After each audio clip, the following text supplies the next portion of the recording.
and good afternoon. Hello. I feel like you guys should see my shoes. I feel like I'm a cheerleader. A black cheerleader, an emo cheerleader. Hello, guys, welcome in. Oh my God, it's hot. How you doing? Welcome in. Happy Monday. Good morning. Woo, woo, woo.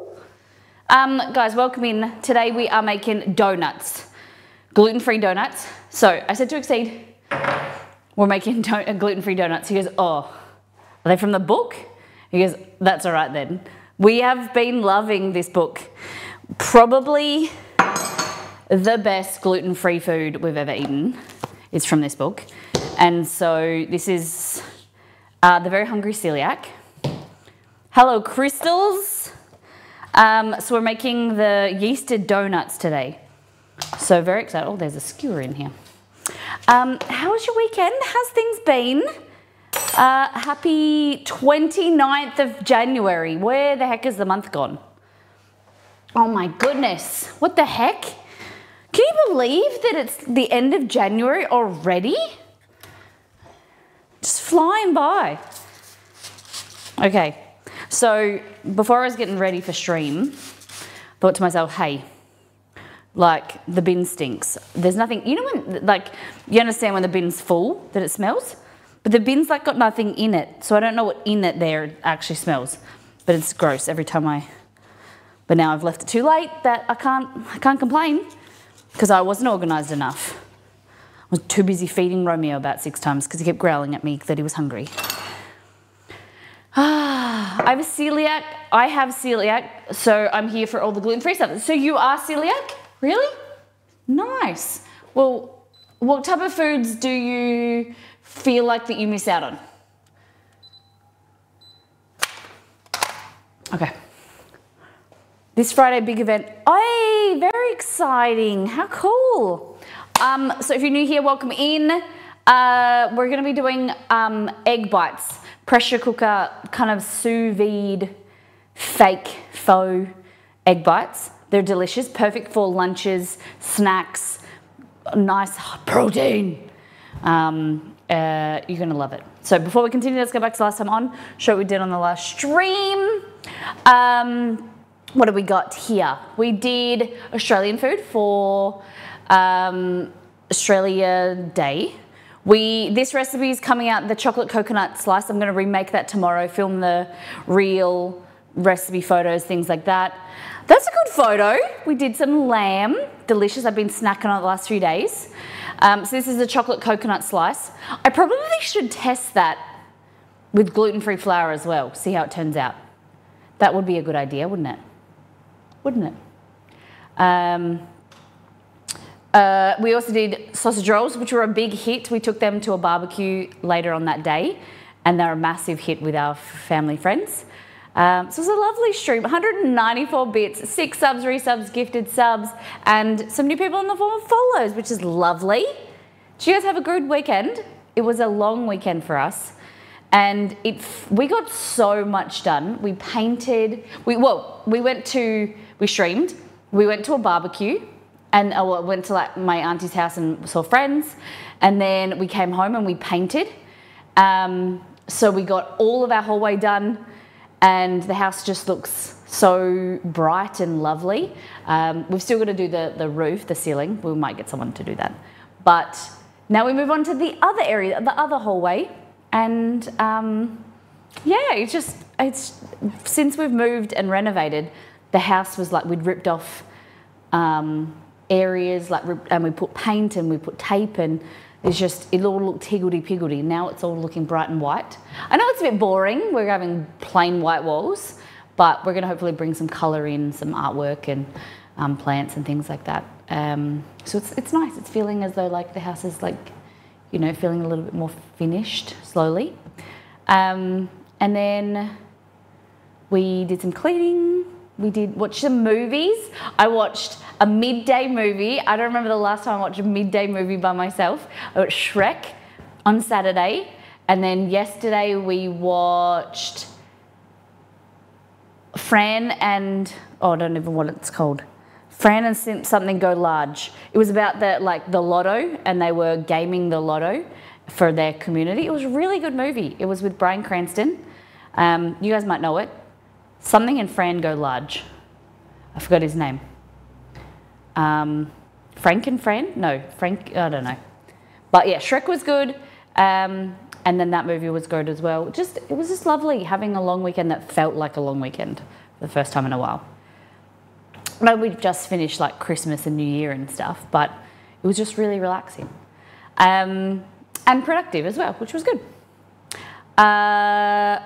You're talking about celiac? Yeah. So I don't know if you, I don't know, but I don't know if you develop celiac. Oh no, yeah, you do, I suppose, because we've got a family friend that was diagnosed with celiac. Or it's that you just don't know your symptoms until you get really sick. I don't know if anyone knows, because it's a genetic thing, a genetic abnormality, like an intolerance. Well, more than an intolerance, so it's an autoimmune disease, right?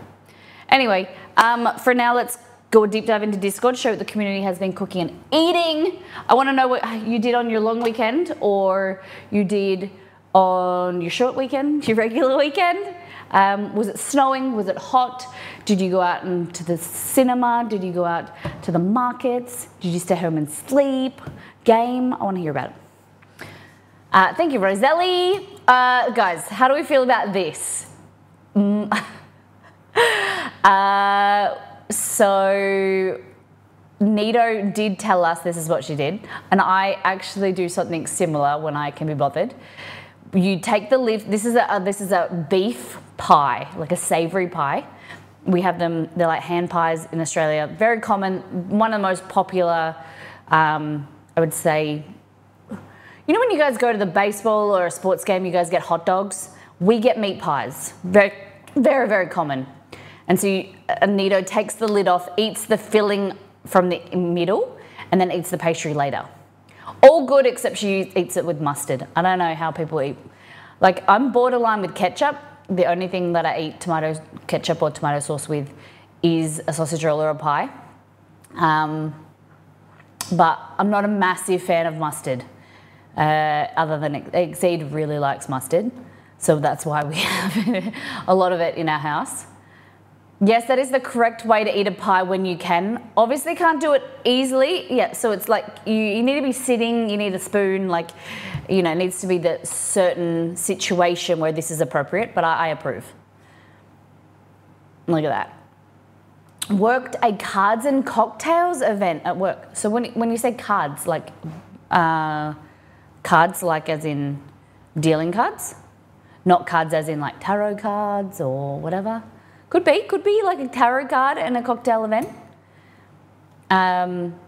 Some games with regulars and got offered a bartending job. Oh, I've been in bed most of the weekend, had an allergy to a new medicine. Oh no, will not be taking it anymore. I'm finally back to 100%. Good. Look after yourself. Good on you for like realizing you had the symptoms and it was noticing that it was the medicine. But tomato sauce only for me, I agree. Margaret, we've got very similar tastes. Salmon rissoles with salad and potato gems. Nice. Look at that. Look at that salad. Kate, great work. I get some of the things that Kate cooks for her kids. I think it's that, you know, when like a lot of people say kid food and whatever, or they talk about the kids fasting. Kate's kids eat really well. They've got really balanced palates, and I think it's a testament to her. And you know, they give their kids food that they eat, and I'm just so impressed with salmon, like salmon patties. I know that like I couldn't even feed that to like Exceed wouldn't eat salmon patties, let alone, you know, feeding it to kids. I don't know if I would like this as a kid. You know, it's different. I think that's great. Exceed would be eating the salad and the potato gems for sure. But like salmon patties, Exceed likes chicken patties. Some, you know, chicken rissoles on occasion, chicken and cheese.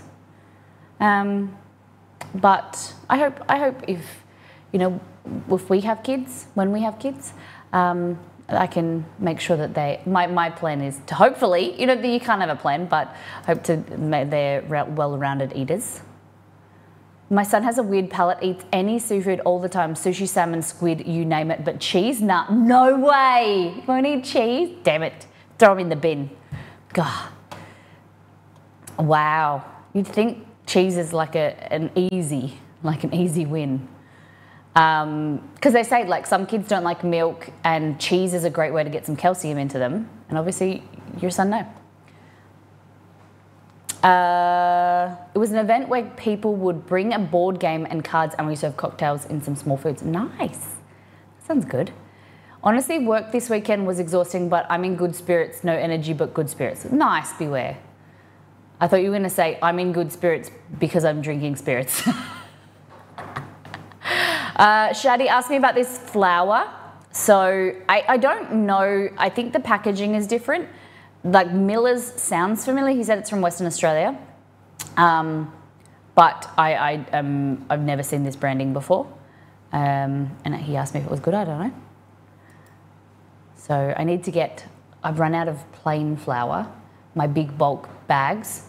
I've got, because I haven't been making as much bread the last few months. But we've been using a lot of plain flour, so I need to go and replenish that somehow. Maybe book in a Costco trip or maybe bulk food store. But it's a bit of a drive, so maybe I'll get it delivered to my auntie's house. Oh no, work early tomorrow, maybe tomorrow night since I'm off Tuesday, Wednesday. Nice. Chuck these 2 bad boys in a jug of cold water overnight to cold brew. You have the best tea.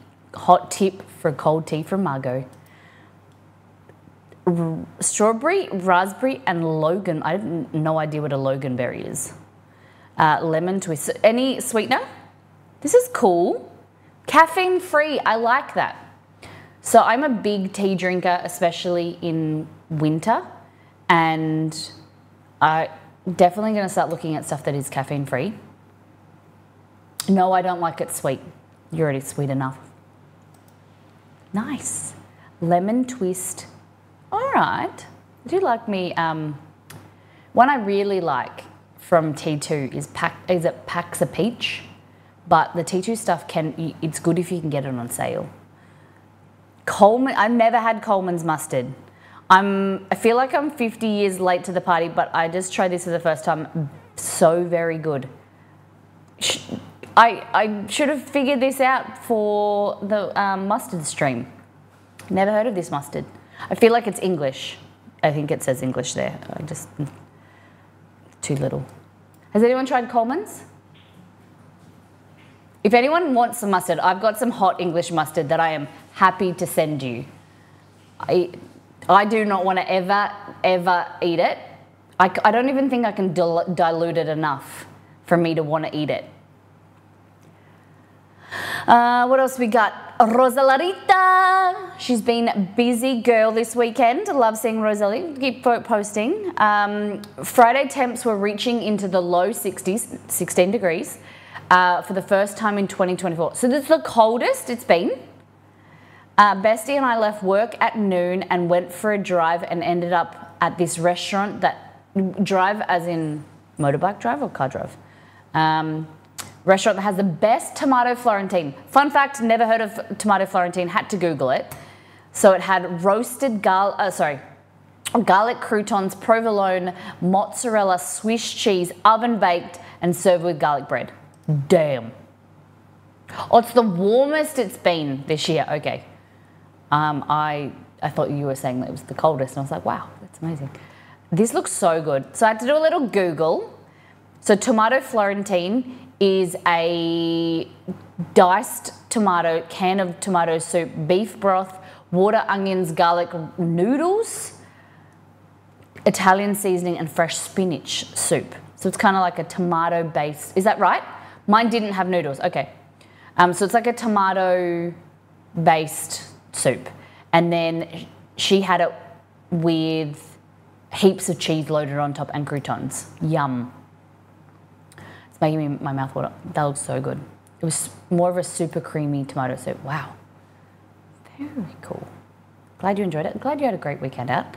Liz said, I forgot to take my own colache pick, but there is a place near me called the Colache Factory. Is that how you pronounce it, colache? I feel like I'm slandering it? That's not the right word. Slaughtering it? Whatever, sounds right. This is the flavour of the month. Country. This is not what I think of when I think of a colache. So maybe, huh? I thought a colache was like a pastry. Well, I'm going to learn because Liz has redeemed me to make them. This is the country breakfast, eggs, breakfast sausage gravy, the white one, potato and onion. Okay, so gravy, I'm guessing that's sausage and onion. But it looks like, I'm so confused with what colache is. I think I was thinking like a Danish. The colache was like more of like a Danish. This looks like a bread loaf, like a bread bun filled with eggs and cheese and stuff. I don't know. I'm keen to make it, whatever, it looks good. Like I can imagine it'll be good, but I don't know what I was thinking. Usually by Coleman's, if I need mustard powder, haven't seen an actual condiment mustard around here, but imagine it's probably in the world food aisle. Okay. Thank you for sharing, Liz. I have to actually do more research into what a colache is. This is me. I was real hungry yesterday, so we had our protein smoothie for breakfast, and then like I wanted something else, and I made, I've been eating healthy, right? And so this is healthy, but I could only get through one piece of bread. It was really rich with like the avocado, the egg, and then chili oil on top. It was very nice. No, it wasn't. It was okay. I think it needed like, it didn't hit the spot. The idea of it was more good than it tasted. So yeah, meh.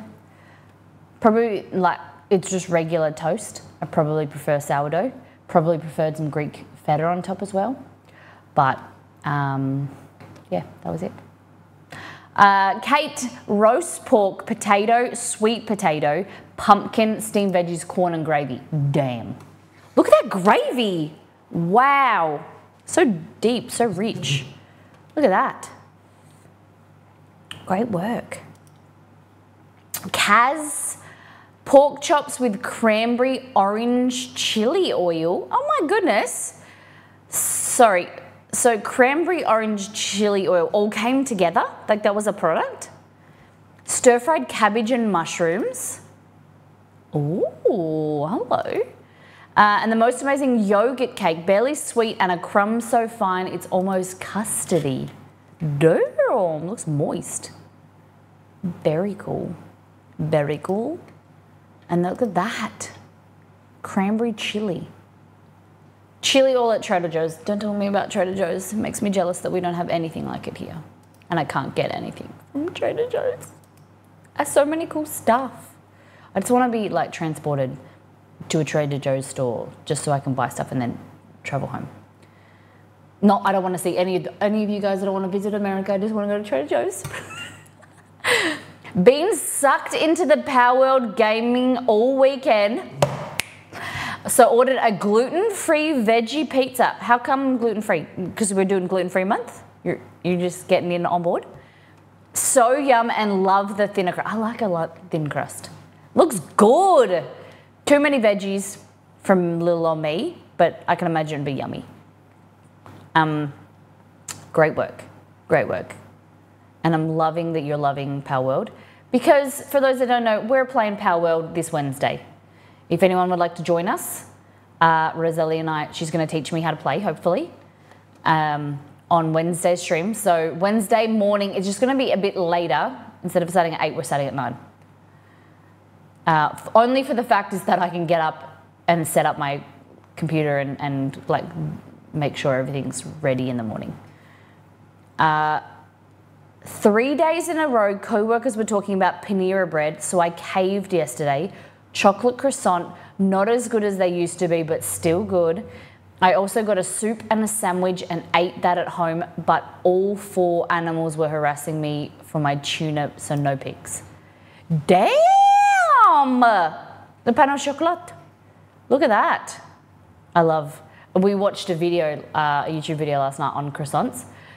Croissants are my favorite, especially an almond croissant. A way to my heart is an almond croissant.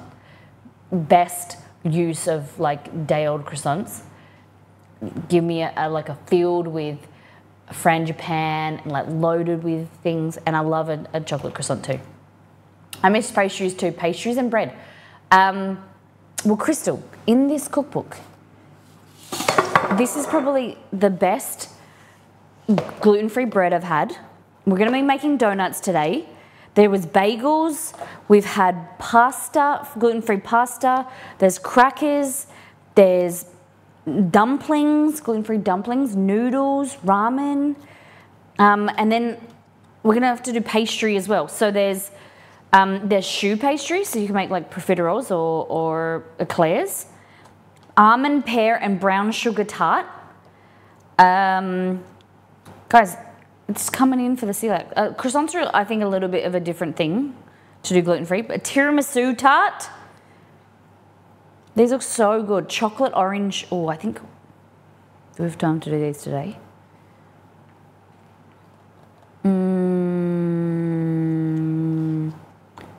Yeah.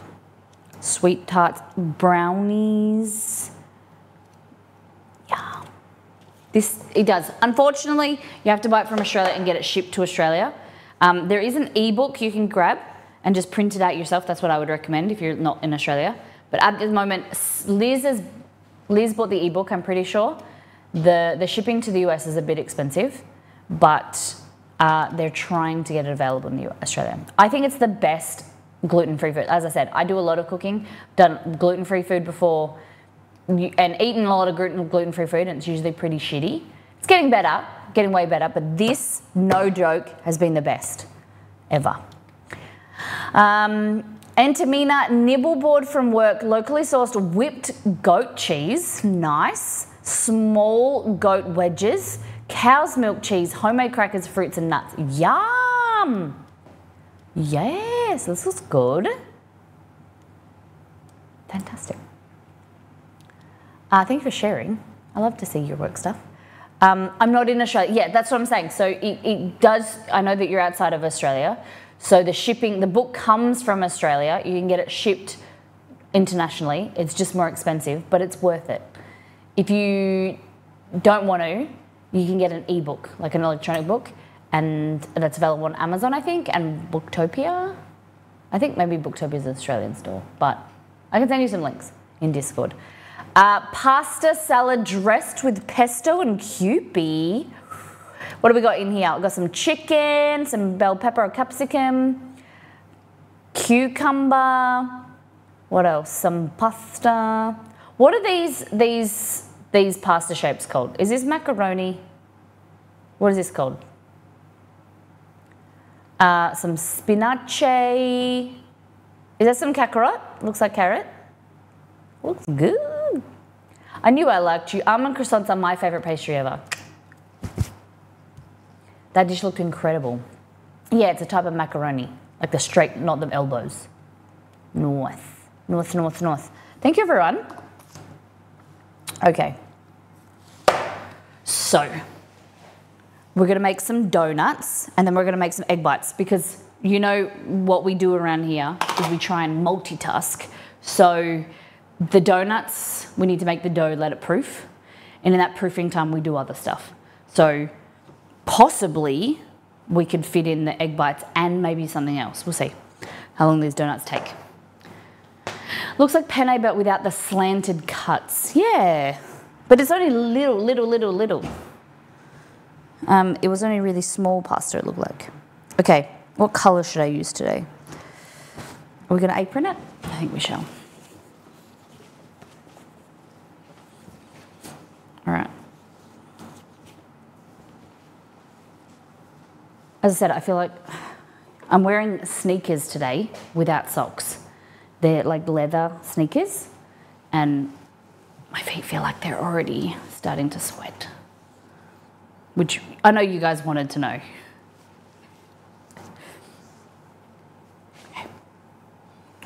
I tried something new with my hair today. While I'm getting ready, I'll just tell you about my hair. Okay, so I was watching, I tried to part my hair at the front and do a ponytail, but I don't think I went down enough. I think it needs to be lower. And I got this bloody weird hairline. What the heck? Why can't I have a straight hairline? I might have to part it more on the side or something, or in between this little cowlick thing. How do you, ladies, long hair people, how do you do it? How do you do things with your hair that looks good? Because I am a pony up, like whatever this is called, a bun or a high pony kind of gal. I don't know how to be a real gal or care too much. So I want to learn. I have most of my head shaved, don't ask me. No way. What made you do that? Have you had that, something you had for a long time, or is it new hairstyle? Okay, we need water, we need sugar, and we need yeast. Sugar. A space bun? Tell me about a space bun. They're like like space buns like this, like two. My hair is still split dyed. Oh my goodness. My hair is also mostly shaved, still twinning. Oh my God, you two are like the same person. I was losing my hair from autoimmune issues, so I shaved my entire head and then grew back just at the top and have a man bun type thing. Okay, I'm sorry to hear that, you know, that's been happening to you. Have you found that you're onto something that is helping your autoimmune disease? And I love that you're rocking the half shaved.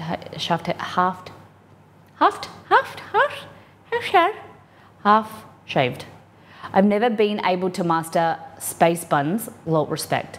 I just don't do like parting. My hair just falls where it mays.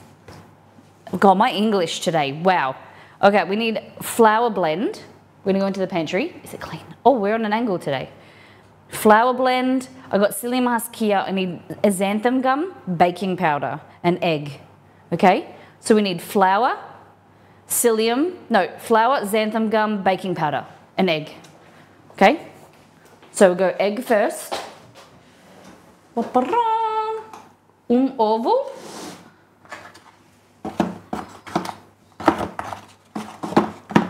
Okay, 1 egg.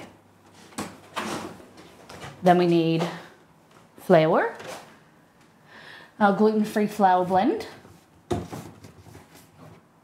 We might need to make more.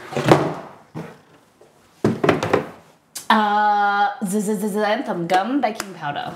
Nice. I think that's it. Asymmetrical undercut. So I'm just trying to picture that in my head. Asymmetrical means not symmetrical. So it's like down one side.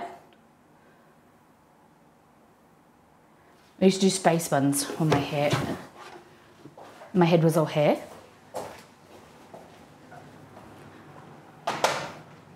Explain to me an asymmetrical undercut. It's like down the sides, like that way? Or just half you?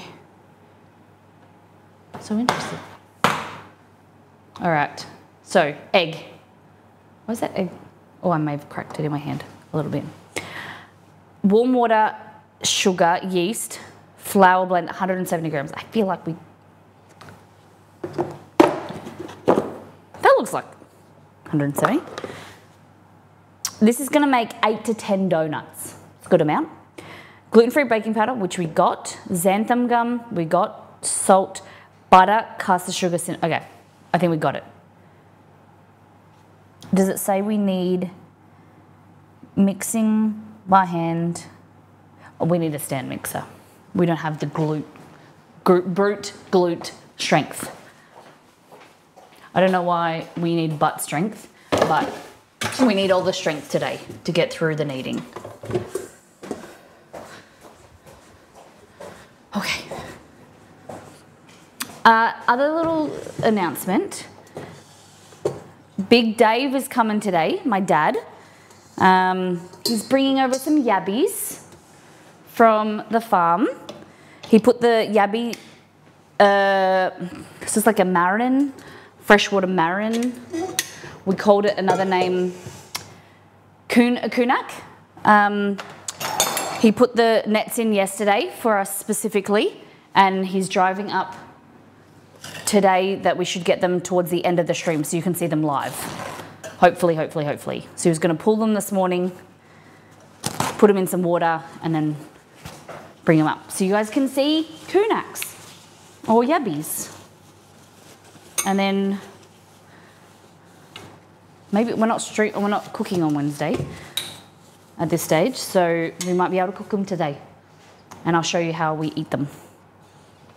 Okay, so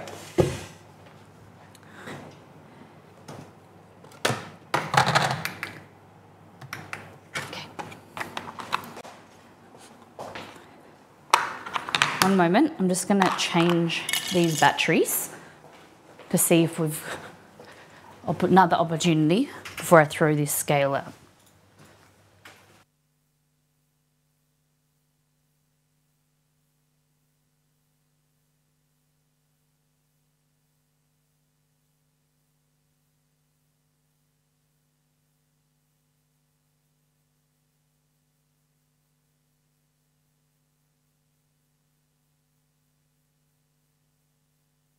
Okie dokie.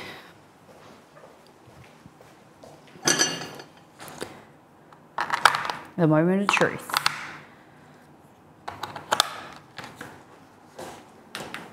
Still low. Okay.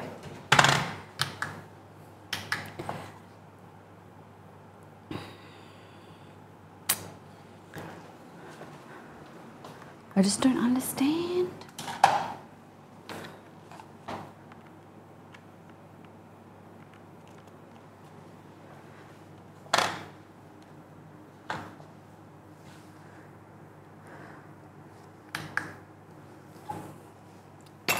Papara.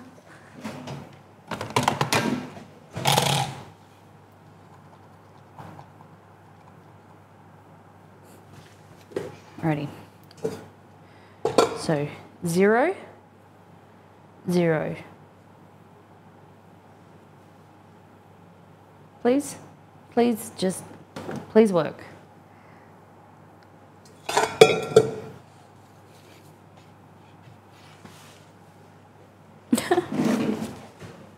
Hey Annie, good morning. How was your weekend? You been making cheesecakes this weekend? Anything exciting? Eating some good food? 0. Just, please. Just 0.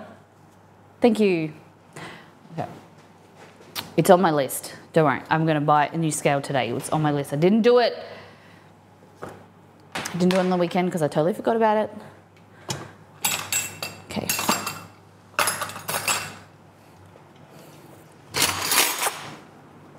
Grab some water. So we're going to need 100 grams of warm water, 1 tablespoon of caster sugar, so we can put that in there now. A little bit sweet, it's all right. And then we're going to put some yeast and let that fluff. So we need 1.5 teaspoons.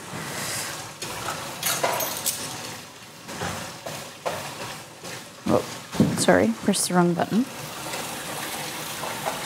There we go. Grabbing the other one out.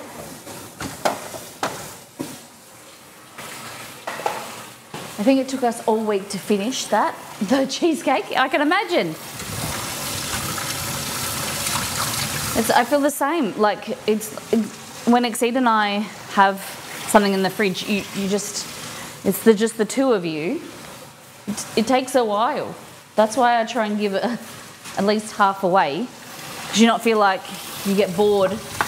Because if I had a whole cheesecake, I would be not eating cheesecake for like 6 months, because you'd be so over it by the end. Is that how you guys felt?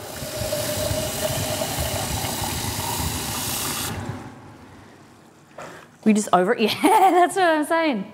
You're so over it. Okay, so we need 100 grams. It's actually, the recipe isn't a lot, so.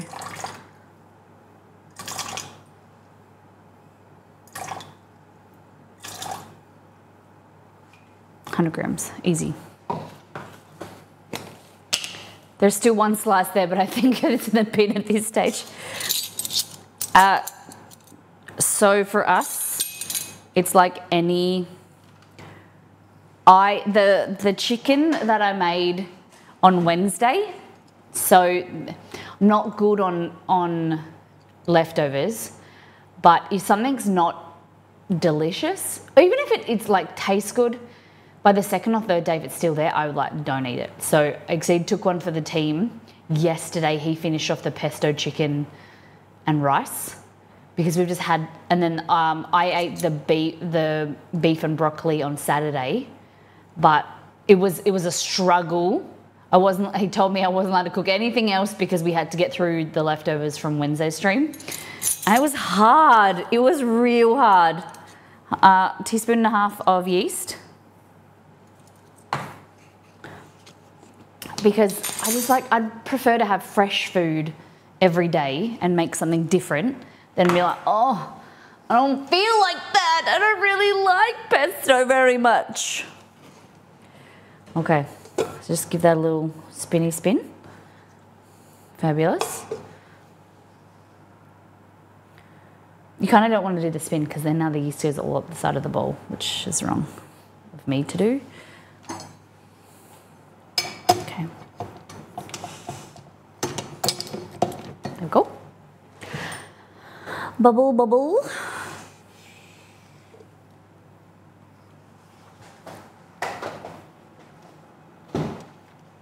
So we've got plain flour here. We're gonna need, I can measure that out while we wait. So we need, let me follow the recipe. Meanwhile, measure the dry ingredients into your bowl. I use the bowl over my stand mixer. Well, I didn't do that, lady. Okay, zero it. I found if you turn it, if it turns itself off, you put the bowl on and then turn it on and it zeroes itself, so it seems to be okay. 170 grams of this.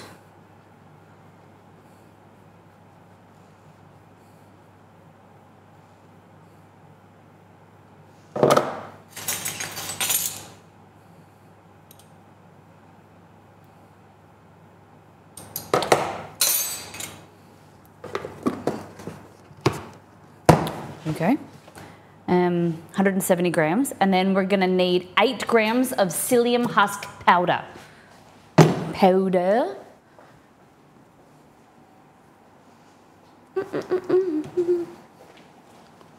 Zero? Please, zero. There we go, thank you. Okay. Damn it, went minus for some reason. Okay.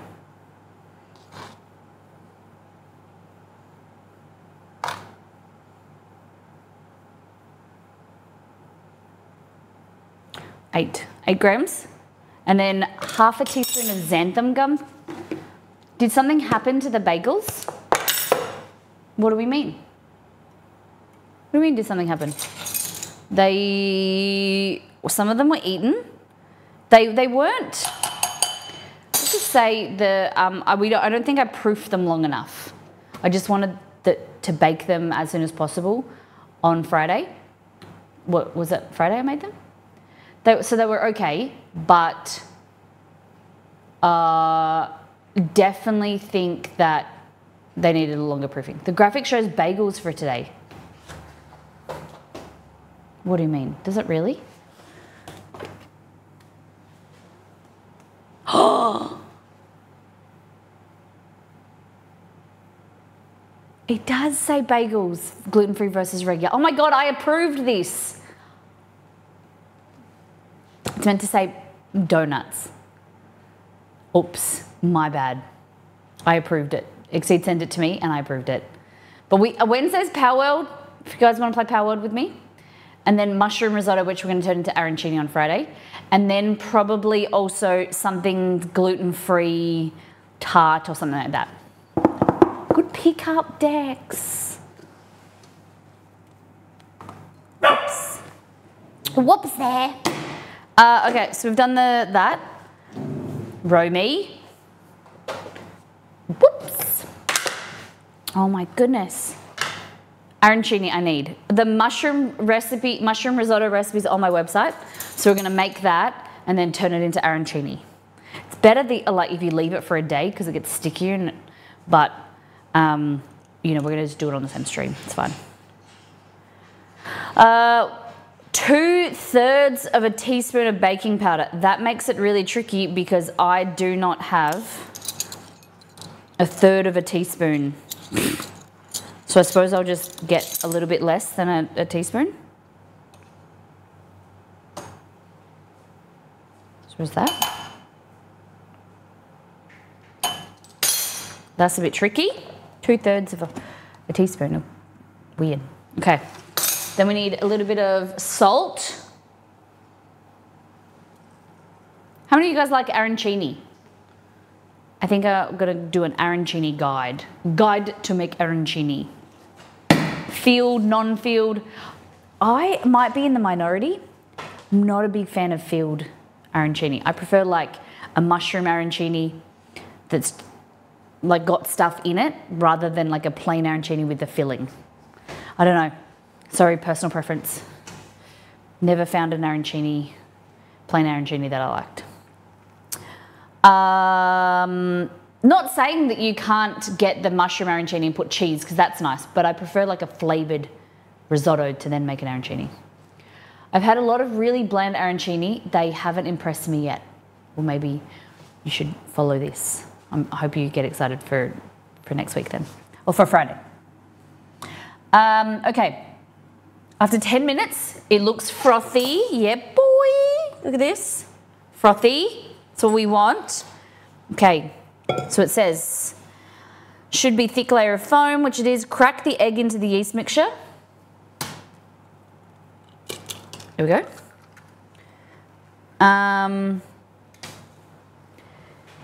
Beat it light into a mixing bowl. Bring the dough together using the paddle attachment. Oh, paddle, okay, not a hook.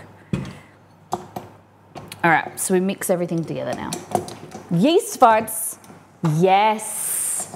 Crystal, that's it, yeast farts, baby.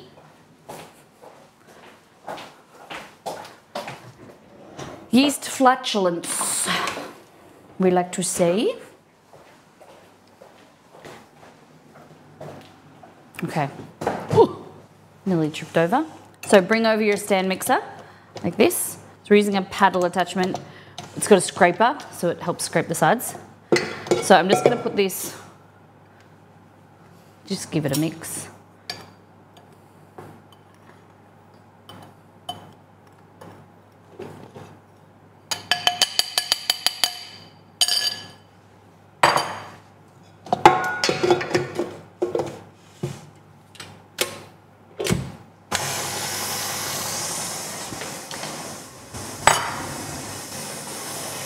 Yes, Dex. Dex, how was your weekend?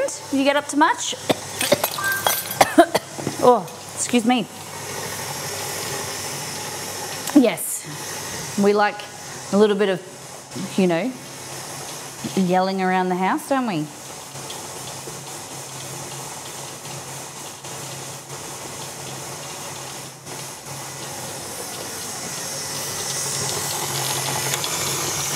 My son came to see if I was okay. How old's your son? Alrighty, so it says, crack the egg into the mixture. Mixing bowl, knead by hand. When the dough is combined, scrape down the sides and add the butter. Oh, room temperature butter, which I have not prepared for. This, it's a shock. I shocked myself even yesterday. I went to put some butter on my toast and I had no butter, room temperature butter. It's been empty. It's been a bit warm recently, and we've not been eating as much butter as usual. Shock. Watching A Sign of Affection. Is that a movie? I know, Dex. I'm usually the butter queen. Okay. Like that. Just push some down the sides. Romance anime with the deaf main character. Oh, okay. Let me know how it goes. I don't know if I told you this, that my girlfriend, Ali Sansan, she's sometimes in stream. She's been training as a interpreter. And this Wednesday and next Wednesday, she's doing signing for a stage show. So I want to see if I can get there. So Auslan, Australian Sign Language, is... I don't know how different it is to American Sign Language, but, you know, like we speak different languages and different accents and things like that and have different words, so does the sign community, like the deaf community. And it's very, very interesting what she's taught me. And I like that there's more representation. That's so cool. I learned some Auslan a few years ago, but I don't use it. I forgot most of it. Morning, Silver Bullet. Good morning. Yeah, I think it's so interesting. I would like to be able to learn a little bit. Auslan is closer to BSL than ASL. Okay. British Sign Language than American Sign Language. Cool. Silver Bullet, we're making some donuts. I feel like I want to double the recipe now because it says it's making 8 to 10, but I feel like that's not much. But I'll save you one, Silver Bullet. Okay, so the butter's meant to be room temperature. So what I'm going to do is I'm just going to chop it up really small. Really small. And Silver Bullet, do you like yabbies? Do you like yabbies by any chance? And peaches. My dad is bringing some peaches up that he planted a new tree, he said, and they're called... Okay, he introduced them as Klingon. He said, I planted a new tree and they're called Klingon tree. Klingon... because they cling on to the stone, and I was like, Klingon, what? He said that's a new variety where like you can't open the peach, they cling on to the stone, Klingon stone or something. But he said that they're growing really nicely. Him and my stepmom, they're flying out to go to Thailand, I think today. So we're going to get some peaches, which is nice. Yabbies and peaches. And he's bringing baby photos, which I'm very excited to see. All right.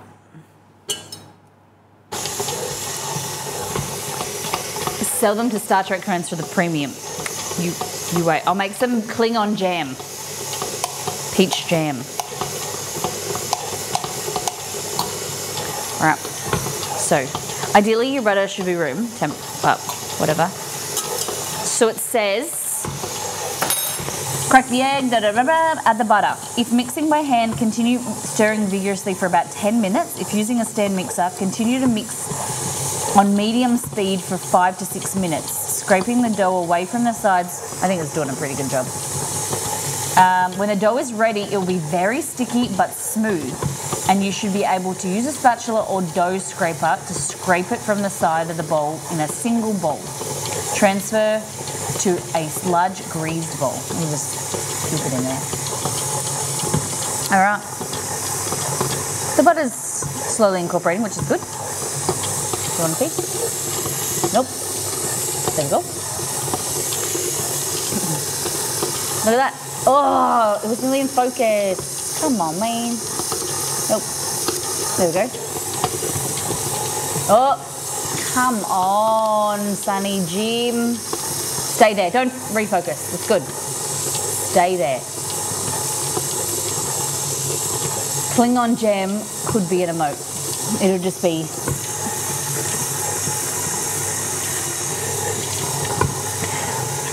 Can someone post cat jam, please? Can someone post cat jam so people know what I'm talking about? It's a cat doing this. Dancing, like head bopping. There we go.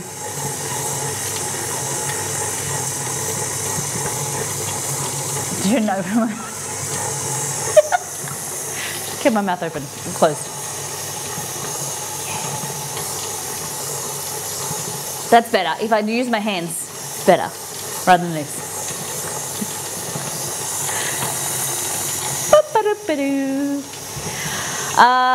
Okay, so we've got donuts.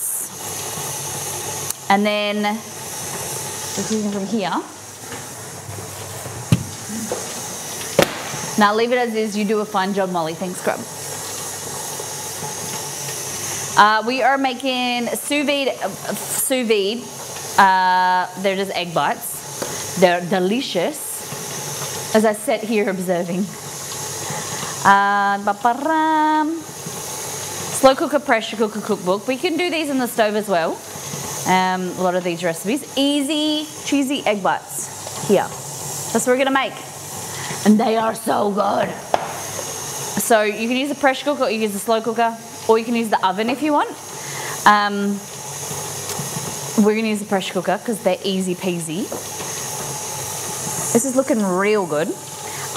Spinach, parmesan, chorizo or bacon, eggs, whipping cream, pepper and salt. Easy.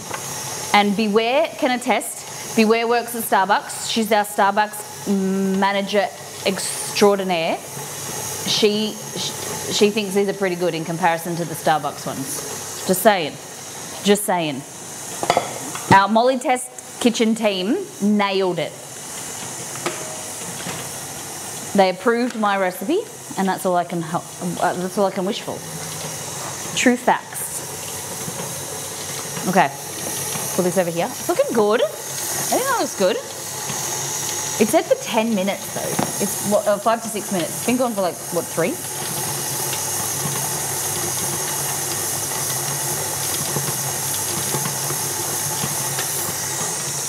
Have you ever had a gluten-free donut? There's this place that sells them at the markets where we used to live, and they were actually really good, but they're the ones that, like, they're like a batter, and you drip in, like you just squeeze a container and it drops into the oil, rather than these ones that are cut out. But I'm hoping these taste good. Yeah, I think it looks pretty good. We'll pop them in here. No,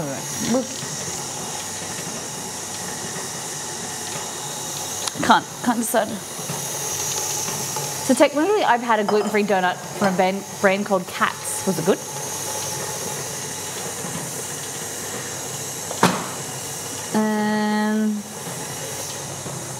It was good. That's good.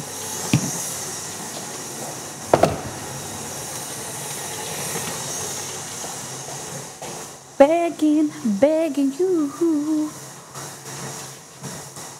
All right, we're gonna grab some bacon, or I got some chicken here as well. I roasted some chicken in the oven. Parmesan, Kewpie, oops. Parmesan, onion if you want. You can really do a lot of anything and everything in these. They do freeze perfectly, really, really well, Dex. Yep. Okay. Grab another red onion.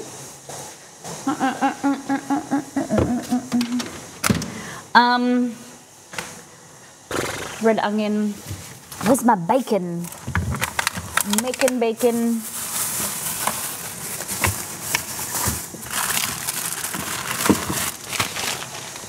Bacon, cheese. You could do corn, heaps of different stuff. So we're going to do some, this is a mixture of spinach and rocket or arugula. This is meant to be for pizza. We're going to do pizza tonight. Pizza for lunch. Oh, I should do them on stream. This will be left over because I'm going to put these on a little mini pizzas. Oh no, damn it. Oh. I'm getting confused. I thought I was making pizza today for lunch, but my stepdad gave me a pizza to eat for lunch. So I have to... I did return the ham. Good remembering. I took it back yesterday and the lady laughed. I told her, I said, I was pressed 2 on the online order because I thought I was getting 200 grams of ham. And I said to her, but I got these, and I picked them up and I was like, I bought 2 whole ham, like half hams. And so it was $40 worth of ham. And she laughed and she said, I'll just give you a refund. I was like, thank God. I was so worried because I was thinking that I would have to either freeze the ham or I don't want to eat it. So I was a bit nervous about, Exceed doesn't really eat ham, but very, very lucky. We got a refund. Just, it was my fault. I went ham on the ham. Yes, I did. And I should have checked my online order, which I usually do at the end. I was in a hurry. I usually check, I go through everything line by line, but because I ordered less this time, the amount, it was like $130. It wasn't out of the ordinary for us to pay for a grocery order, so I didn't think of anything was amiss. So yeah. Just scraping the sides here.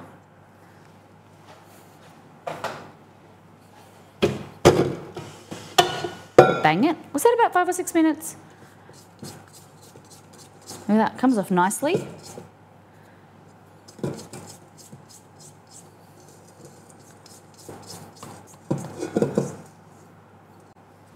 Dough's really nice. Like, it's sticky, but it is coming out nicely. I'm impressed. Okay, so what we're gonna do is just, I hold it in a bowl in my hand, right? Like this, try and scrape out around the edges.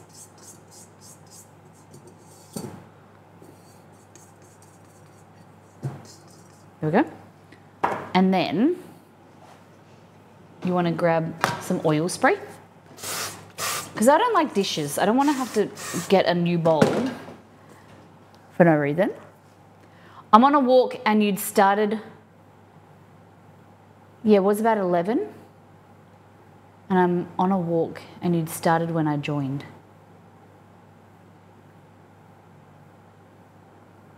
What?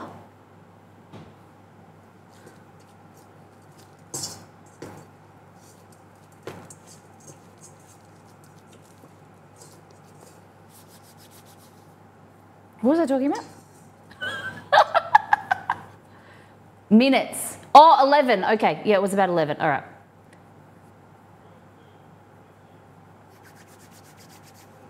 Yeah. You threw me because I was like, what was I talking about? I took it like on random tangents. I was like, what tangent were you talking about?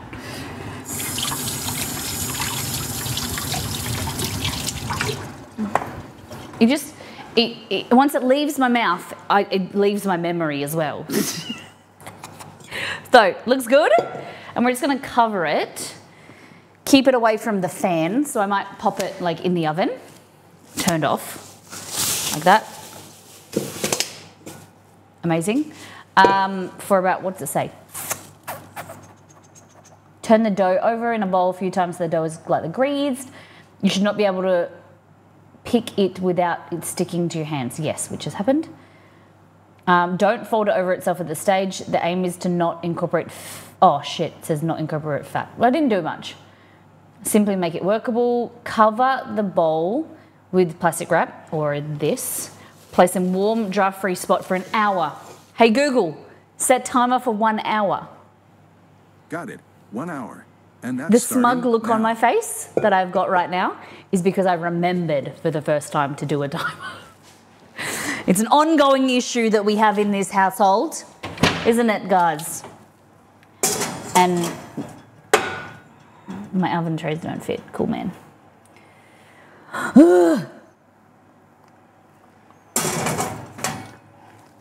I wonder if it fit in the microwave. Yeah, it fits. It's in the microwave. Don't forget the dough window. I don't think this does a window, this type of dough. Okay. We can take our mixer away and our warm water container. But yes, usually if you're doing regular dough, you've got to make a window pane. And then you've kneaded it enough.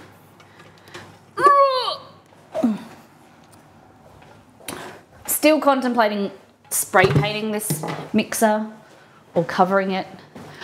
I'm trying to look for a paint that I can peel off if I don't like. Does that exist? Like a spray paint that then, yeah, I actually do want it to do it grey.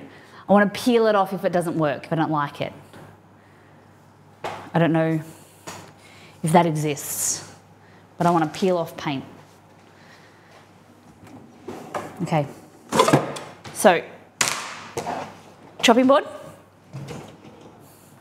one of these little things underneath, so it's grippy and it doesn't slip. Nice sharp knife, which we need to grab. Another appliance is your pressure cooker. I'm gonna grab the bowl and the power cord is missing. I must have used it. It's either plugged in here or plugged in there. Where's it gone?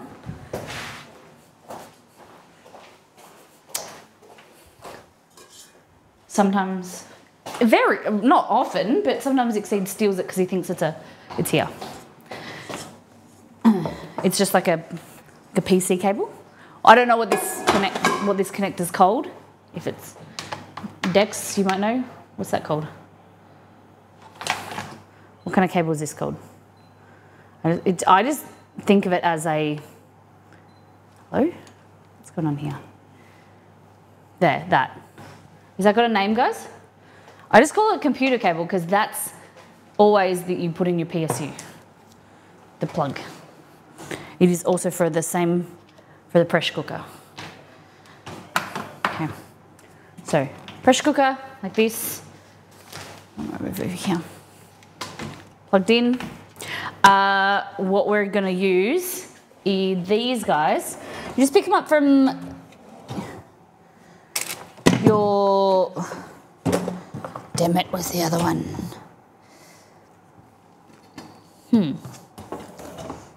I have two of them, but I don't know where the other one's gone. These are from Amazon. Nima, is that what it's called? That's what I call it, see? I took the power cord, sorry. It's all good. Nima, I never knew that. Yeah, grab these from Amazon. Pressure cooker, best appliance, really like so versatile. It's a slow cooker, pressure cooker, rice cooker, steamer, all in one. You guys know that I will go on forever about a pressure cooker, how much I love them. These are fantastic. You can get, these days, Temu, Amazon, heaps of different places you can get accessories. So it just goes in here. I have two of them, so you cover them and then if you put one like that, you rotate it slightly and it sits on top of the other one. And they're for your egg bites. Or you can use like muffin trays, put them in your oven as well. Fantastic. I just find they puff up a little bit, they're more moist. They're not crispy on the edge and dry if you do them in the pressure cooker or the slow cooker. But you can get the same effect covering it tightly with aluminium foil, putting them in the oven.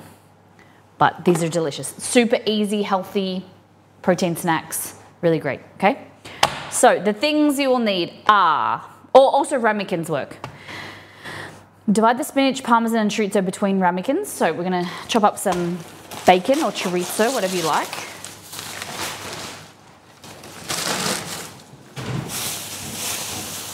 So this is, I don't know why it's given to me like this, but whatever. What do we want? 85 grams, half a cup of bacon, like that.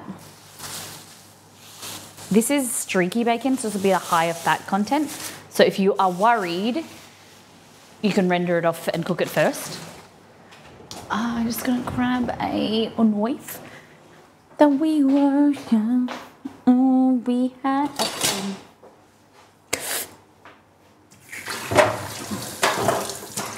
So,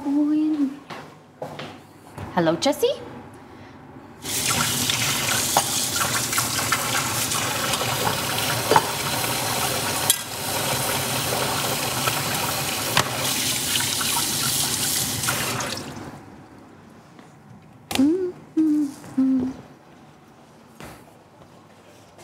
Give me all the bacon fat. Streaky is the best. It's pretty damn good. Okay. Go. Hello, can you focus? There we go. Can't stand fat on bacon streaks. Yeah, my dad is the same. My dad is very much like trims all his meat. He buys shortcut bacon for that reason. Hey, Jess. I'm just going to trim it just a little bit. All right, and it's a nice thin kind of strips. And then we're going to have... Are you licking your lips? You guys can't see him. Where? There he is. I was like, where is he that you guys can't see him? They look like, the donuts look like bacon. They are. Thank you, bye. Okay. So long strips, then rotate it like that. So we'll just do this one here. Okay, cut it in half. And then all you're just gonna do is, like that. Like I said, bacon, turkey bacon, pork bacon, any meat, any diced chicken, whatever you've got. Whatever you want to add flavour. Today we're doing bacon, onion, cheese and spinach, but you can add whatever, okay? You ideally want your ingredients, your add-ins, your additions to be chopped small. Luminology, welcome in, by the way. You have a good weekend? Yeah, as I was saying, you want it chopped small so that you can fit more into each bite. I had a random question. Can you think of something that, excluding costs, where canned variety of something is better than the frozen variety?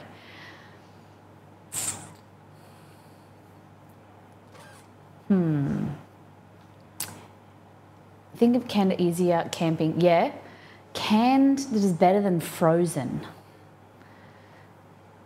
Hey girlfriend, hey Nito. I'm thinking, what is better? I like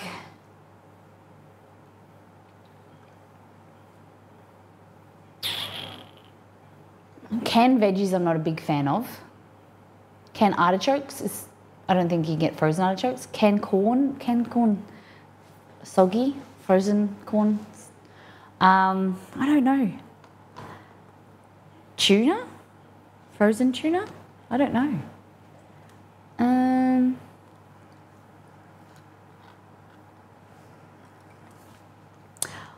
This is Chester, by the way.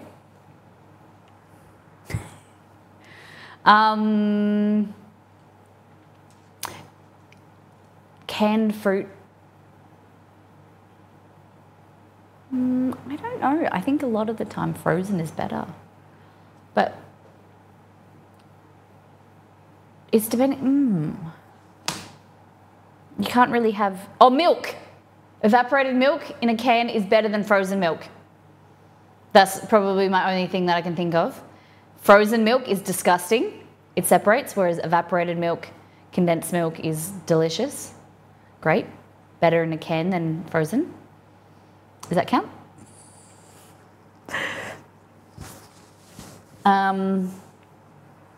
What else? Simple canned deer meat venison is hard to beat, for the record. Okay, I'm going to show you something. I have a secret that only some of you know, I think. It's not really a secret. I have something that I love. I don't have it very often, but when I do, I really like it. And some people think it's gross. Okay, this is a brand, this is the only brand that is available at Woolworths. There's a different brand that I prefer that my auntie buys. It's braised steak and onions in a can, and you have it in a toasted sandwich. It's like, it's so good in a toasted sandwich with cheese, like a grilled cheese. It's very nice. Scrub, you home can your own deer meat, your venison? Oh my gosh. I bet that would be good. Yeah, so my auntie introduced this to me when I was like maybe 10 or 12, and braised steak and onions. She buys a different, I think a craft brand or something, but it's not available at my Woolies, and that's quite nice. But that's the only thing I can think of. Bamboo shoots, water chestnuts. I'll have to get some today. The braised steak and onions, silver bullet. I guess to store frozen, you're using more resources, power, limited freezer space. Yeah. Some veggies, like, I don't know about bamboo shoots. I'm not a big fan of bamboo shoots, but I love water chestnuts. Silver bullet redeemed 30-second recap. Good morning. We have been streaming for 1 hour and 20 minutes. We have done last time on All Things Food. We've made our dough for our donuts. Now we're doing cheesy egg bites from our cookbook, all in together. That's your 30-second recap. Bam.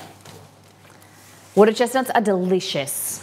It's my favorite thing when you go to Chinese and you get the veggies and they have water. Oh, yum. All right, we've done way too much bacon, I feel, but whatever. So what we're doing is you just grab some bacon and pop some in there like that.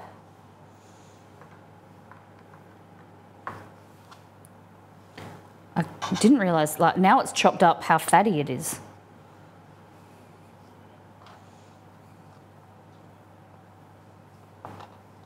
I'll just pick up the pink bits, not the fatty bits.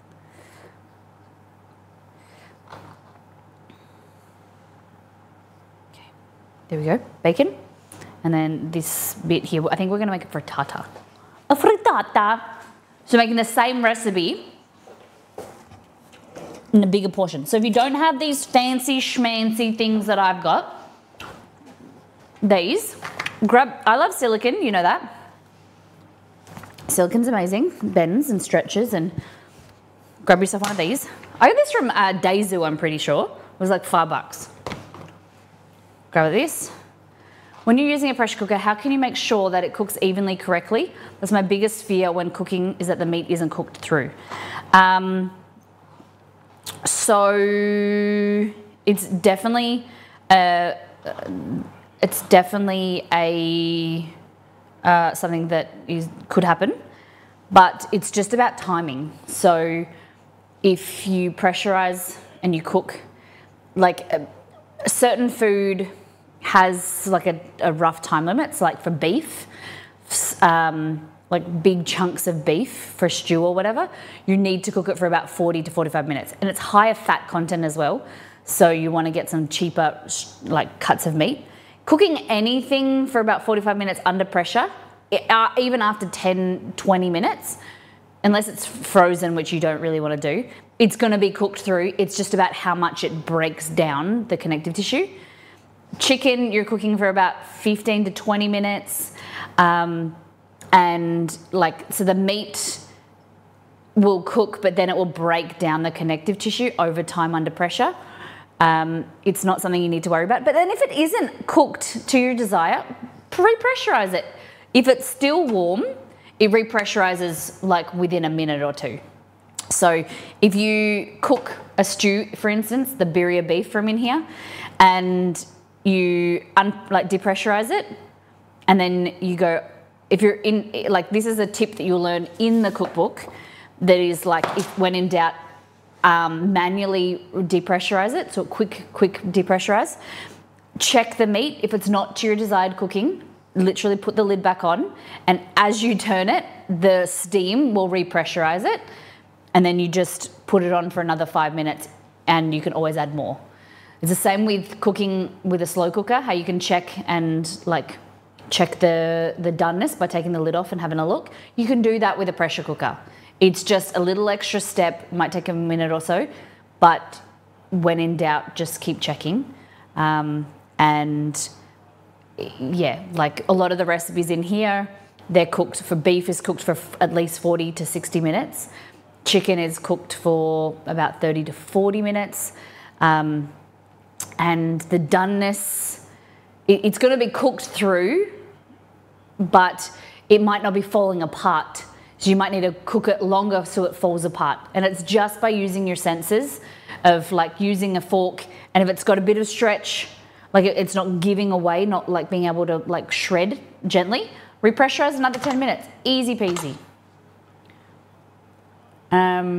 Stick in a meat thermometer, a little piece of meat like this. Oh, so like with bacon is already cured, and sometimes it's already smoked. So you don't really need to cook it.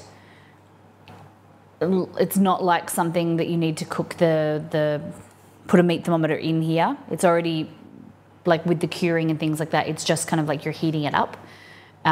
With something like raw chicken and beef, you need to be cooking to like at least 165 Fahrenheit, 73 Celsius, I think it is, to get rid of bacteria. But in the pressure cooker, it's already coming up to boiling point. And with the egg, for instance, if it's still a little bit jiggly, just repressurize it. It's just something that you'll get used to the more you use your machine. Some machines are different to others, and you might just find that you just need to get in the habit of using it frequently, and then you'll be more confident. Like this, I love this machine so much. When my previous one broke after 6 years, I bought the exact same one because I know it, I know the system, I know how it works, I know the locking, I know how it like behaves, so I bought the exact same one again. And yeah, this is the same kind of thing that I say with any type of cooking is it seems stressful with any hobby, with anything that you do in life. At the start, you do it and it'll be, you worry, but you have to trust your own instincts. The more you do it, you just go, oh shit, that didn't work. I don't like that flavor. I tweak it and change. And you lean into the uncomfortable and you get better. It might not feel like you're getting better, but you are. And it's the same with using an appliance. Trust yourself, get some experience, and then just keep doing.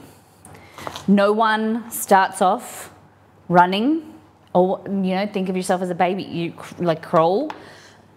Well, you get on your hands and knees first, then you crawl, then you stand up, then you walk, and then you run. It's the same with everything. We're so, I think there's just so much pressure with things these days that you have to be good at something, and that's not how life works. You don't pick up a pen and know how to write. You got to learn, and it's tough and it's tricky and it looks like shit. Some people's handwriting, like mine, still looks like crap, but it gets the job done. Whereas cooking, you've got to build and you've got to grow and you get experience and you taste and you make mistakes and you learn from it. And that's okay. It's okay to not be as proficient. Don't compare your level 1 to someone's level 10. This conversation has me wanting a good stew roast with beef, carrots, and yeah, with dumplings on top. We've been talking about that for a while, of making like a stew with dumplings. We call them dumplings, but you call them like biscuits, American flaky biscuits on top. It's so good. Guys, I have all these ideas, but I'm like, redeem them to make me make them, because then I forget about them. Okay, so we've got bacon, onion in here. We're gonna add some of this rocket and spinach mix. If you want, what you can do, use wilted spinach, like cooked spinach. We'll just grab this. We're just gonna finely chop it. If you wanna make these in bulk, I really recommend, it's way cheaper getting frozen spinach, thawing it out, squeezing the moisture out of it, it's like 99 cents compared to like $3 for this. Watch out for your fingers.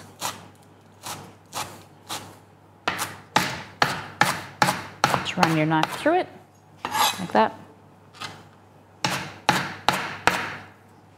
Beautiful. So same. Just gonna go here. Put a bit of this in there. And so this is a great way. It's not like a big mix, like a quiche that you make. You put in a bowl. You can do that if you want, but I like doing it like this because then you can ensure that each cup is individually filled, and then you can tweak it and do half and half, like half chorizo, half bacon, or if you don't want any spinach in one, you can do that and just tweak it however you like it. Okay, so now what we're gonna do is grab yourself a bowl. I'm gonna grab 5 eggs. 1, 2, 3, 4, 5. Ba-da-ba-ba. Okay. Flat surface, crack, like that. Why don't we crack on a sharp edge? Test.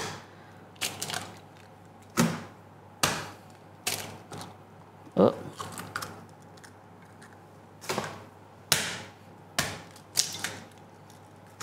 That was 5, wasn't it? I think that was 5. There, yeah. Because it breaks the yolk inside, shards are pushed in and then break. Yes. So if you're cracking on an edge, I might do another 1 or 2 because we're doing more stuff. Okay, so I want to show you a difference. Excuse me, Chew. All right. Excuse me. So imagine this, right? So if I crack on a flat surface, see the egg is being cracked, but the membrane's still intact compared to that. That's me cracking on the side of a bowl. See how the egg shell has been cracked? It's created little shards that have then gone inside the egg. And so that's what I call shardage. And so when you crack it, these little bits can fall off and you've got more chance of creating a shell, like a shell into your food, okay? Compared to here, so it's all intact, so then I can press my thumbs into here and then I break it cleanly like that, and there's no shard, like it hasn't forced any shards away and into the yolk. Cool? Cool.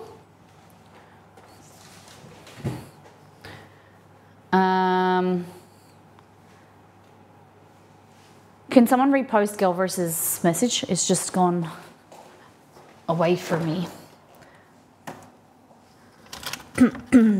Okay.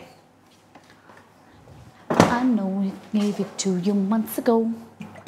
Okay, so we've got cream. You've got mail. Add. Thank you.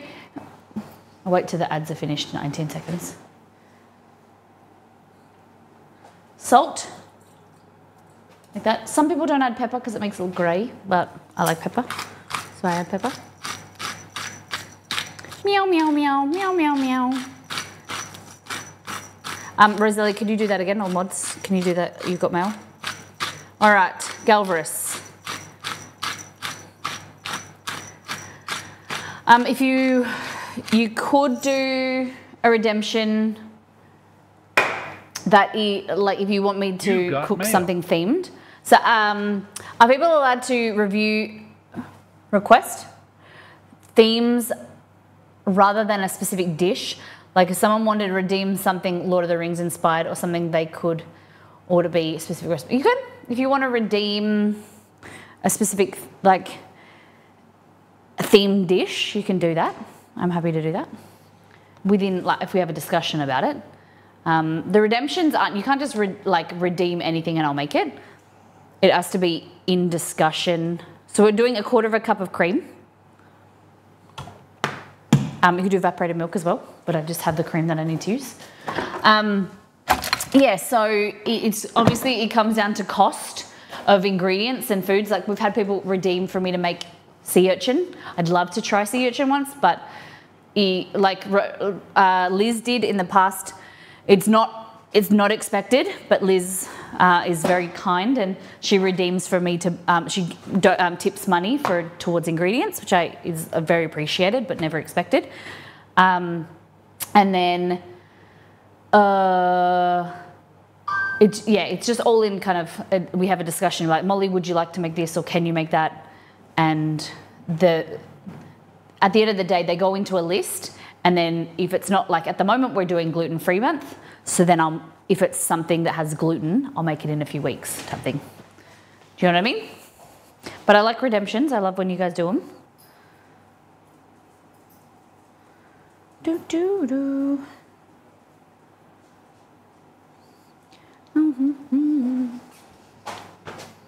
You pour the right amount of cream just by looking at it. I'm always so anal about measuring things.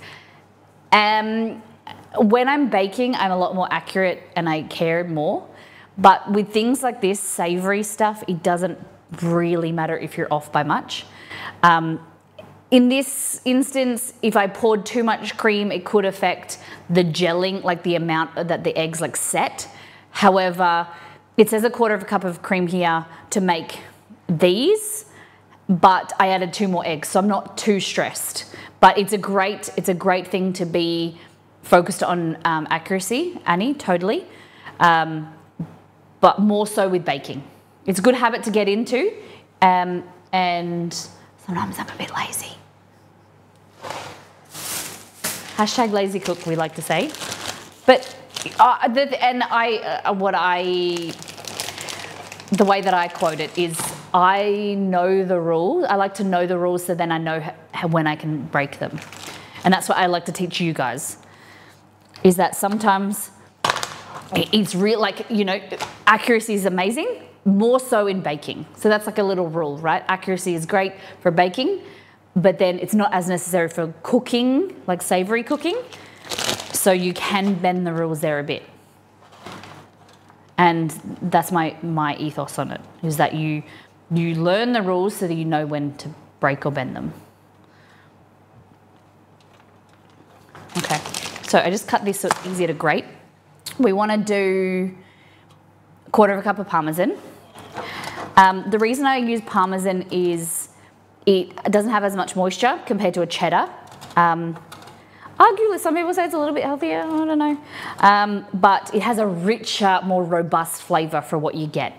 Like if you did 1/4 cup of cheddar compared to 1/4 cup of Parmesan, this is way more, like it's dehydrated, so it's aged over time, it's more intense flavour. Yeah, Annie, totally. But at the end of the day, if you and me were cooking the same recipe side by side, you're going to be more accurate and you're going to get more consistent results because you are you're measuring and you're doing things the right way. So there's never any shame in measuring and doing things like that. Like I might tout that it looks cool that I'm like pouring in whatever, but at the end of the day, I know that I'm not as accurate as you would be.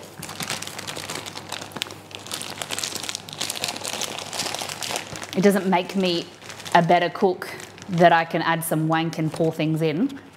You're always doing the right thing. It's like when you've got a work colleague, right? That, you know, say if you have like some safety, say if you work on a construction site and you've got you that follows the rules, you've got a colleague that's a bit of a dick and that gets, you know, that climbs up without a harness on. 100% of the time you're wearing a harness, 100% of the time you're going to be safe. Your colleague 90% of the time could be safe, but it's just that one time that they slip, they've got no harness on, they'll fall. It's just, Like if you're doing the right thing, you're gonna be more accurate, you're gonna be safe. That person, 90% of the time, could be doing the right thing and could be safe, but it's that one time that something goes wrong, they fall, or their cake is not as good. Do you know what I mean? I like me an analogy. I feel like for me, the way my brain works, I like to put things into like a visualization, but maybe it's just me visualizing it. I don't know if it works for you guys, but I like to put it in a different term to see if, you know, you guys can, it makes sense. Does that make sense? Do you know what I'm trying to say? Got to make room for new apprentices on the job sites. This is true. Okay. Just grab a whisk. I'm going to add a little bit more pepper. This one's pre-ground. Ouch. Okay. So, eggs, a little bit of milk. You could use evaporated milk or cream. I just want to make sure it's mixed well. Less dishes if you don't have to measure everything, but yeah, I measure everything too. Yeah. But if you're skipping steps, yeah. To us, this hasn't happened yet, just saying. I don't know what you guys are talking about. Okay, so here now is grab yourself like a measuring cup or something, whatever you want to do, and just like pour these mixture in here. About 3/4, okay? Really important. You don't want to fill it completely because, does anyone know?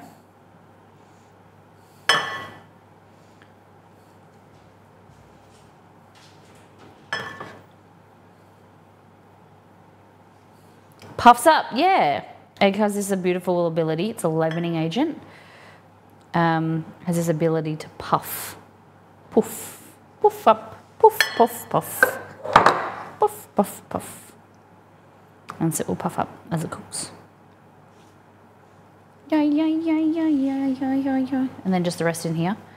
I think I'll probably add some more eggs and these are delicious. You're from the future, girl, way ahead of us. I try.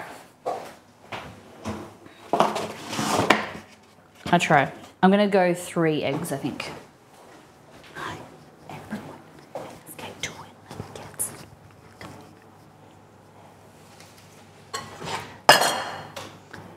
Where are we cracking? Bench. 1, 2, 3.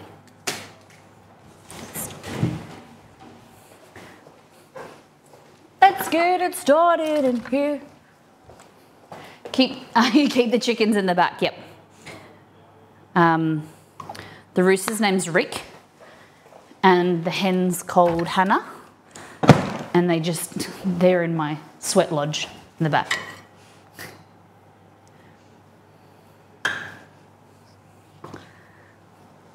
This is my pantry.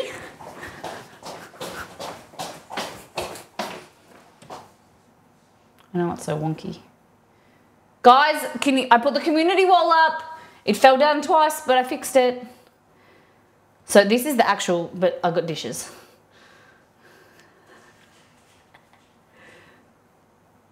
Is that wonky?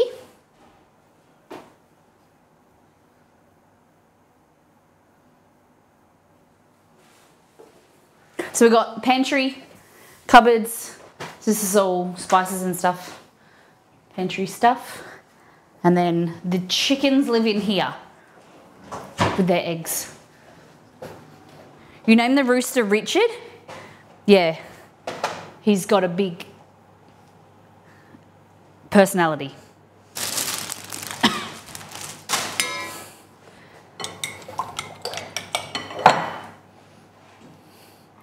To be more clear, it's Sunday, and yeah, I know.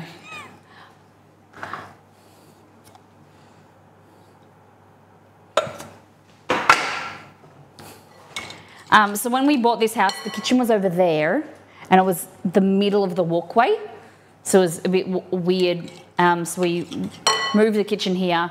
There was a wall, it curved, as you saw that I was in there. So we thought build that into a scullery or pantry, and then I can hide all the dishes behind there. And I got the kitchen here.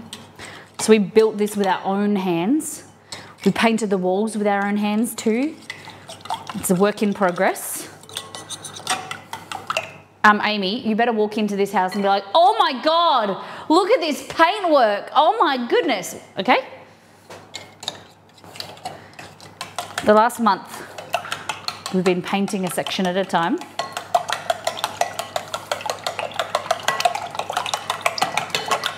Okay, pour that in there. So this recipe can be found in All In Together. Was Michelangelo here? He's coming in to do the ceiling. We're just waiting for him to become available. He's just got to do the ceiling. I heard that he likes to paint on his back, so I need to get some stilts or some type of scaffolding. Hey Google, how long on my timer? You've got 23 minutes and 31 23 seconds minutes to go. Cool. Fabulous.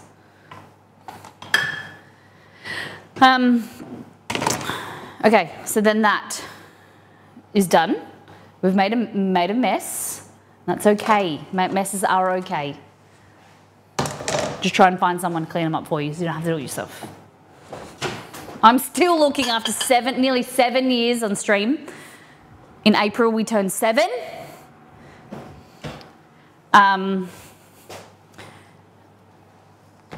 Still need someone to come and do my dishes. I'm okay with packing the dishwasher. Just washing like knives and trays by hand, I hate. Don't upset him or make him paint, because otherwise you might end up with some interesting fresco.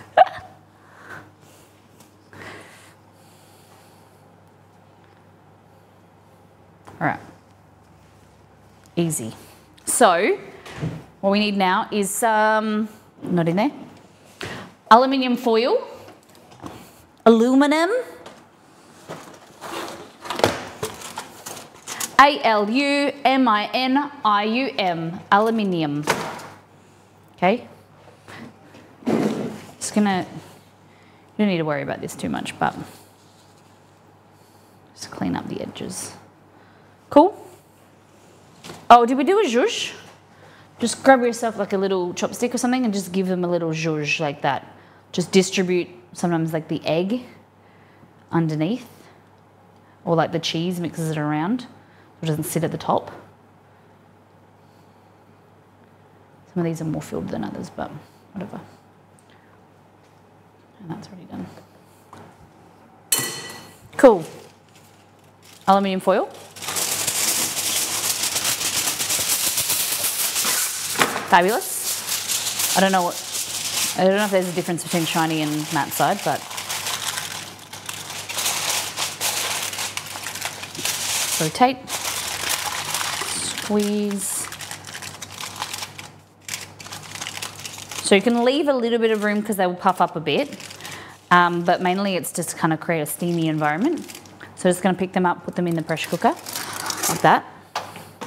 You can put them on a trivet if you want, but we're going to not worry.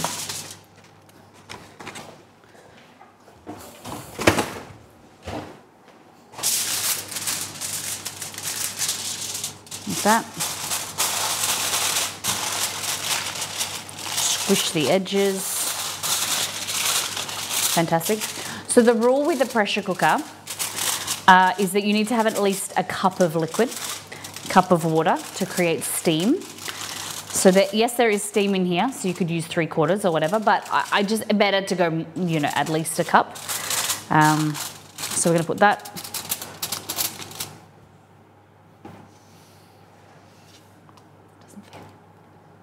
Doesn't fit. Fits now. I don't care, it'll be fine. Just, it'll be fine.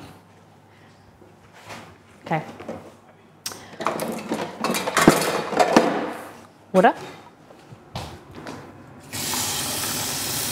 Could be hot water, warm water, cold water. Hot water is gonna create steam quicker, so it will pressurize quicker. Just pour it down the side. Okay, so it says here, we're following with the recipe book. One side, it will have instructions for a slow cooker. The other side, it has pressure cooker instructions. So it says cook on high for 5 minutes, followed by 5-minute natural release, okay? So we put the water inside. This.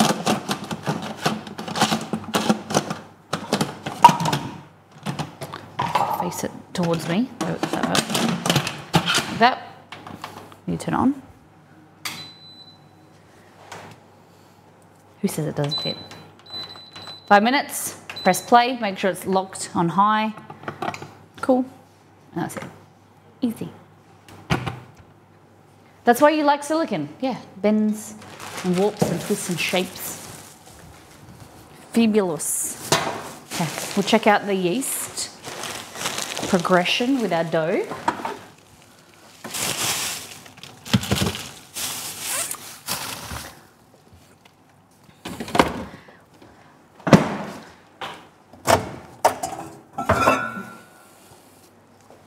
It's not doing too much.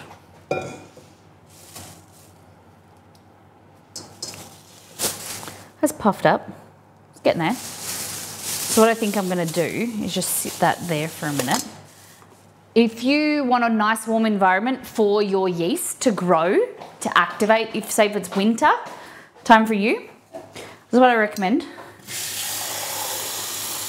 Get a cup half filled with water, microwave it for 2 minutes, 1.5 minutes to 2 minutes.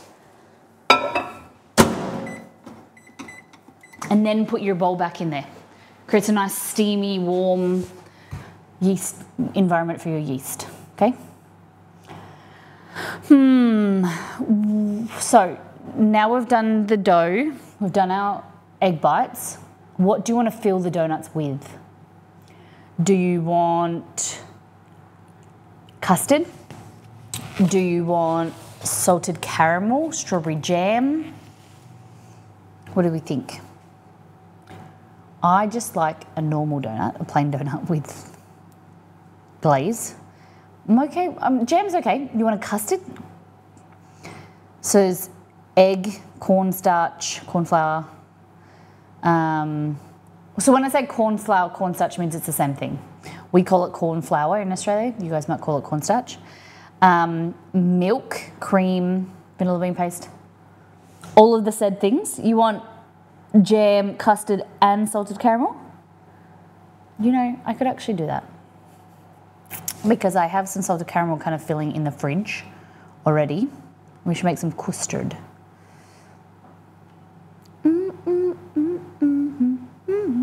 Custard is one of those things, or pudding, that is gluten-free because we're using starch instead of flour, and very nice. So 3 egg yolks, some sugar, some cornstarch to thicken, milk, cream, vanilla bean paste. Easy peasy. Guys, 10 o'clock, not even 10 o'clock, and we've already through the things. I feel like I don't know if I want a coffee or not. I need something.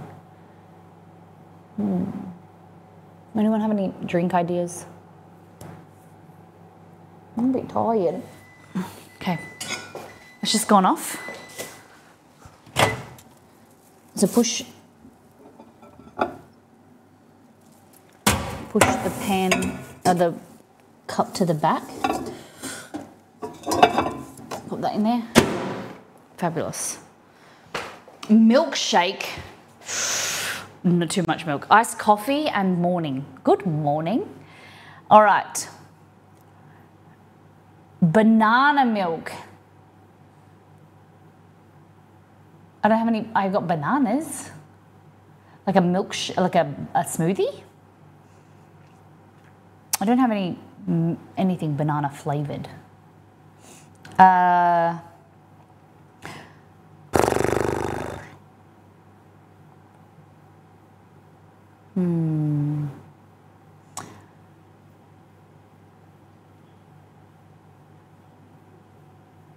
Remember I was really on the matcha train? I haven't made a matcha in a while. Do we like matcha?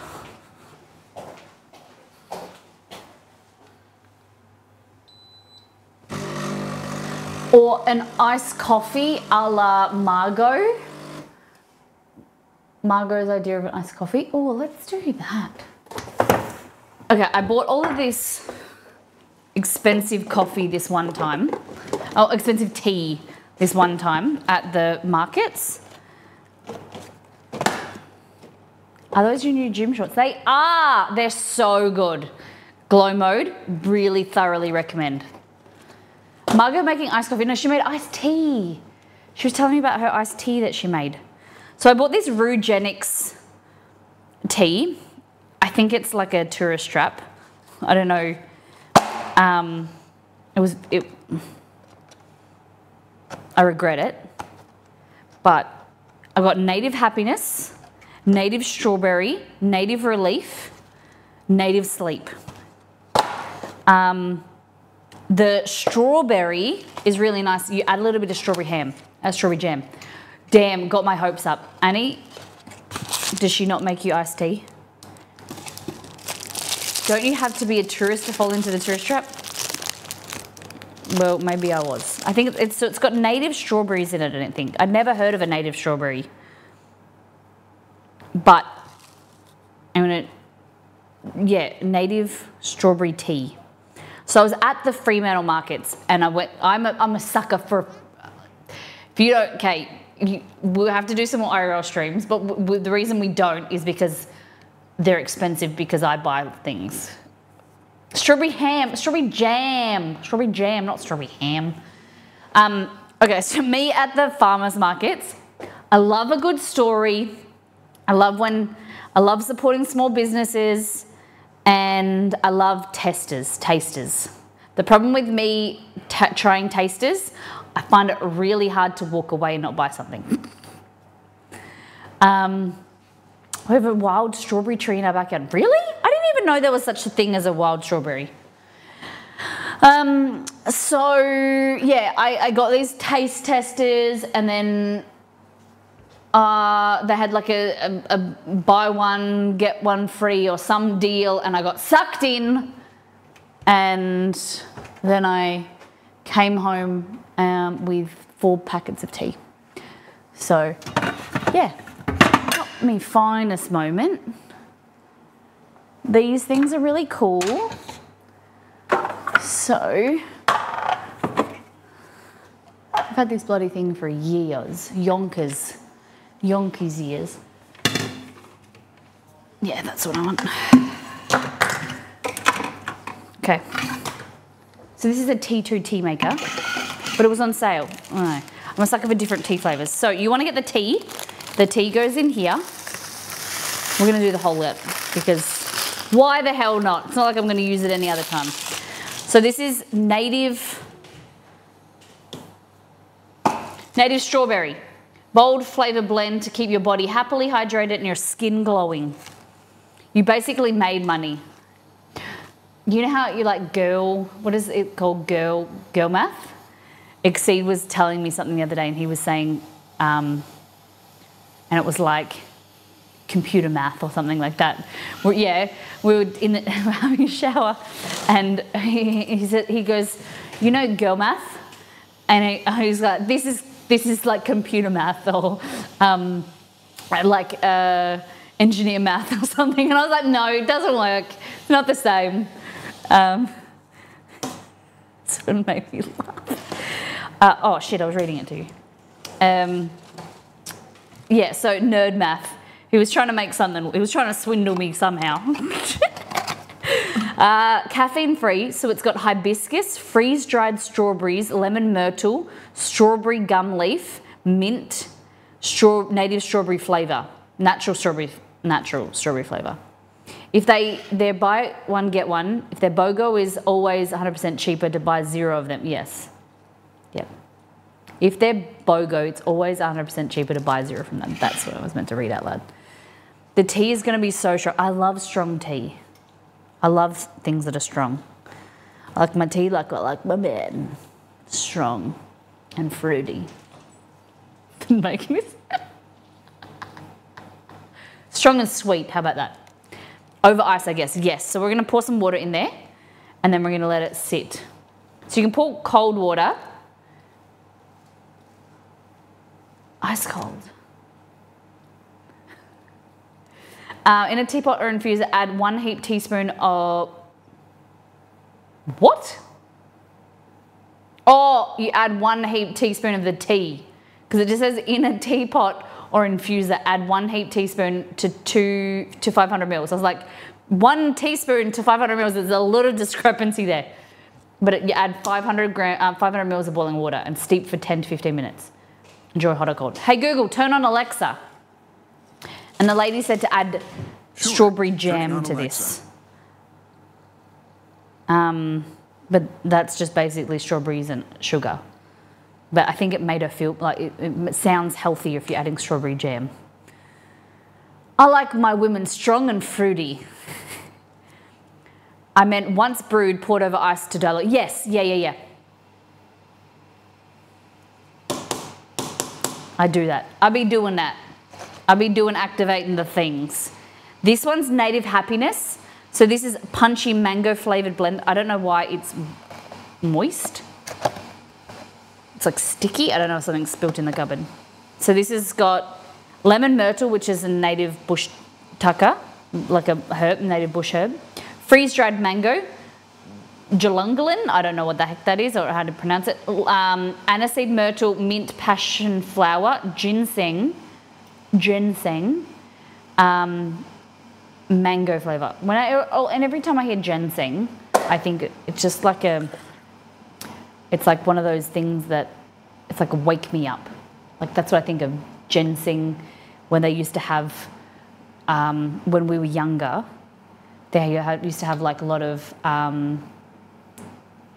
like a tablet or something that you would have like a strepsil or like for your throat, no ginseng, and it would just like wake you, like a no-dose type thing. Okay. This is not enough. Where I need stretch.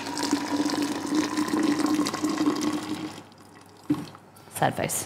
Okay, let's try again.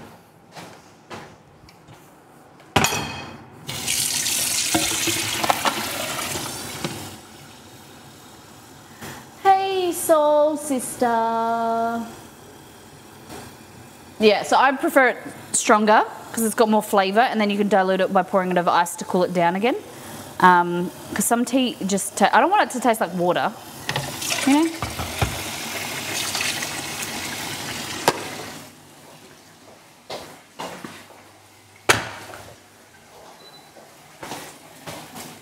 Alexa, turn on lights.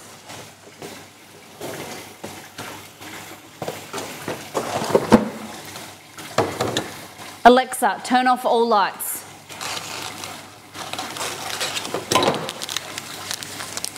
Sleep tight, China, jasmine, tummy time, tummy tea. These are all different. This is my tea collection. My favourite, extra strong English breakfast. Thanks. Now I'm sitting in the dark.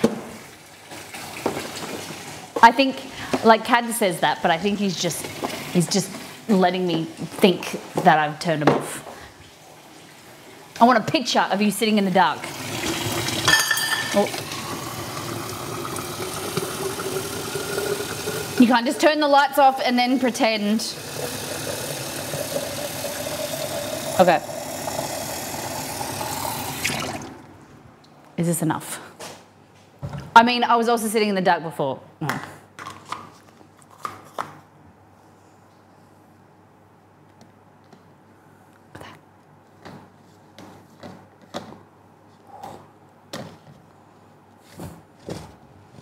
It's like that scene in the... No, I won't say that.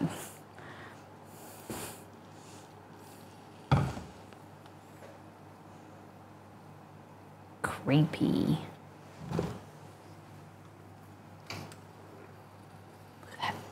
Jaws.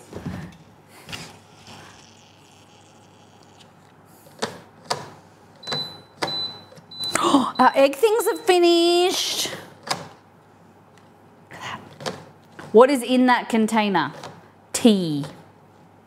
What is that? Oh, sorry, what is that container? This is a T2 tea maker, the iced tea or cold brew. So from a company in Australia called T2. They're available in the US now as well, but it's just a iced tea maker or a cold brew maker. The flavour of tea is native strawberry. It's from Rugenic.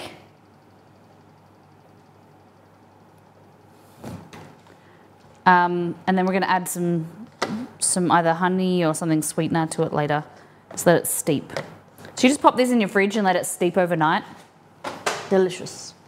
Yeah, of course you can. I'm only going to let you taste it if it's good.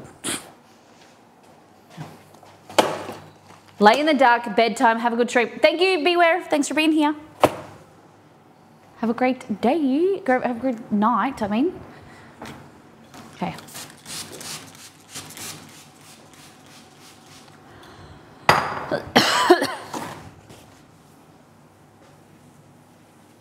Just going to clean the bench. Because I should have done this before. Honey. Okay. All right. You want to see some egg bites? Put your hand up if you want to see my egg bites. Put your hand up for Molly Troy. Ready? Beautiful. Depressurize. Put your hands up. Both hands. Let me see them. Oh, it was meant to let it depressurize for 5 minutes, but it's about time. Okay. And if you don't like them like soft and steamed, you can then put them in the oven to like crisp up if you want, but I don't like them like that.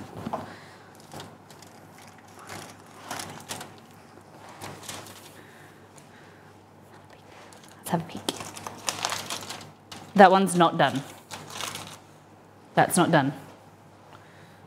That needed more than 5 minutes.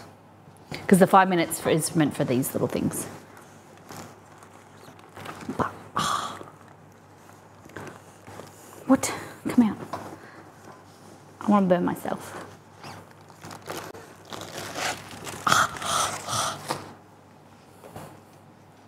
Okay. Ready? Gentle, gentle, gentle. Oh, the one in the middle is not. Look at them. Look at them. Looks so good. That one just needs, if I keep the lid on and just let them steam, it'll steam for a little bit longer.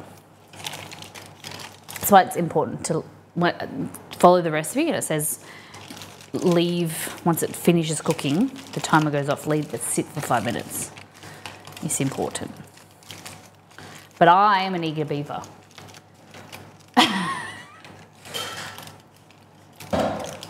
All right, so we're gonna pop this one in for another 10 minutes. No. Oh, it's just getting there. Look. Another 5 minutes.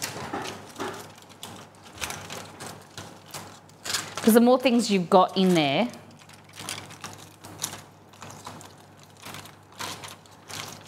the more time you'll need to add, okay? So as we do, we just pick it up and it won't fit in there, so you just squish it. Cool. All right. Hey Google, how long on my timer? T minus 34 seconds. Fabulous. Look at that, how everything's worked out. It's like I planned it or something. We'll do another 6 minutes on this. Lock it on high. Fabulous.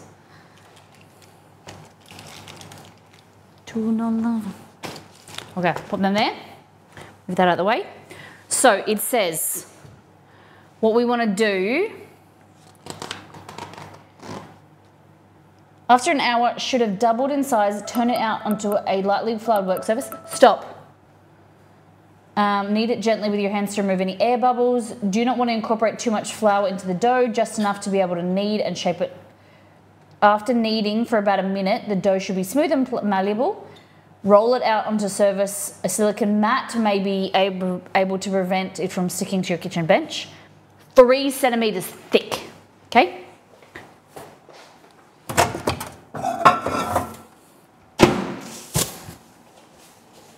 That's our dough. It's nice and steamy, if you can, sweaty as you can see.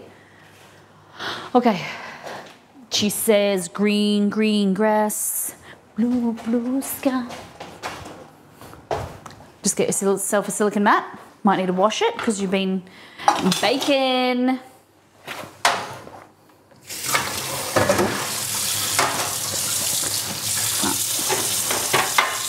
Just get yourself a basic bee mat.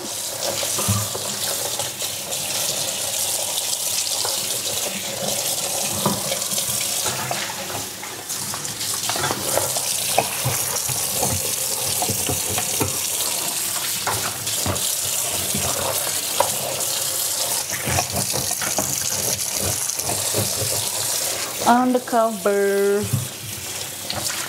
She says green, green grass, blue, blue sky. And then I also need to get a cookie cutter.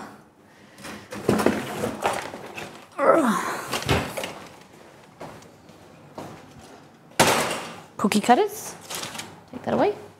Wipe this down. Your basic bee, like that.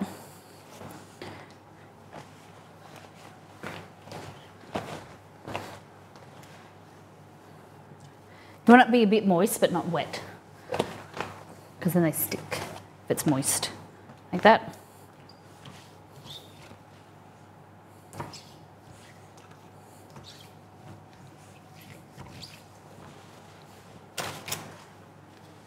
There we go. Fabulous. So, dunk this there. Wants a little bit of plain flour. If we need, and we need a rolling pin.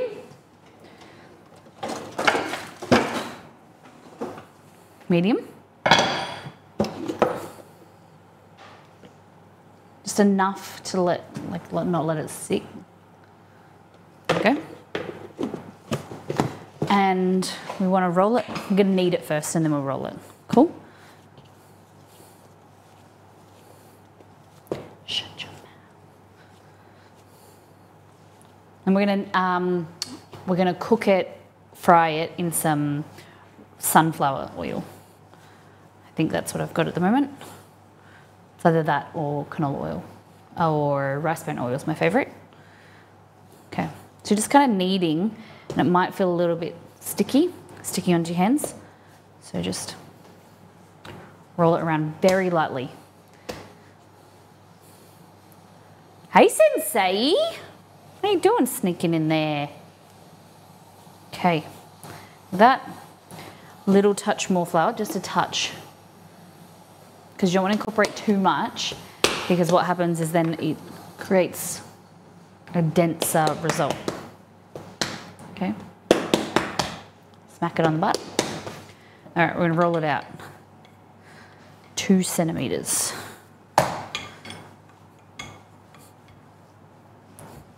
I don't know how that's supposed to make 8 donuts, but whatever. All right, if you need to know what 2 centimeters looks like, with my roller. What?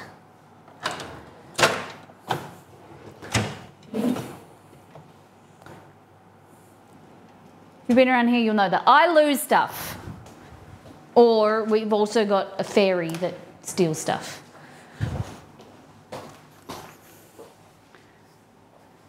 It's never me, I just blame you guys. Who's been in my kitchen? All right, we need, what size cookie cutter? 7, 8 centimeter, okay? We also can't measure that. What the heck? It's a purple ruler. It doesn't usually leave this area, so that's why I'm confused where it's gone. I don't often need to measure other things.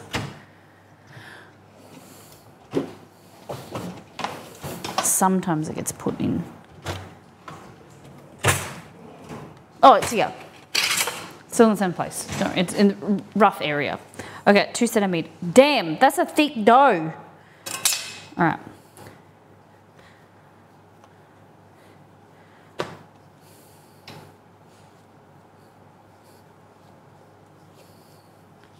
That's a really thick dough to make 8 donuts.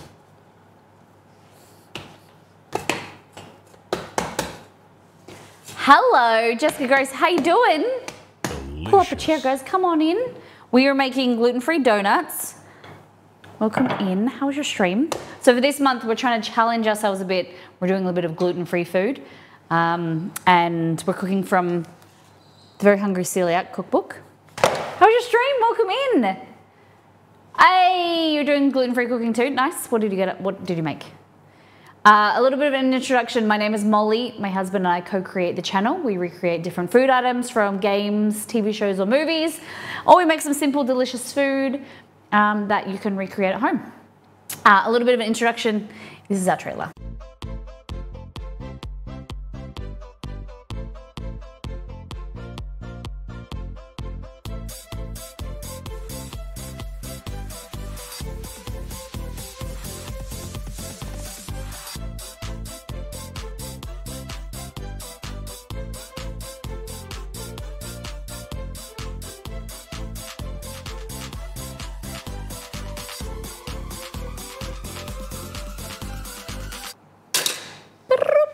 There we go. I love light to everyone's counter. Thank you. Thank you very much. I'm just trying to find my donut cut. There it is with the hole. All right, so we've got that one with the hole in the middle, or we just got a regular round one.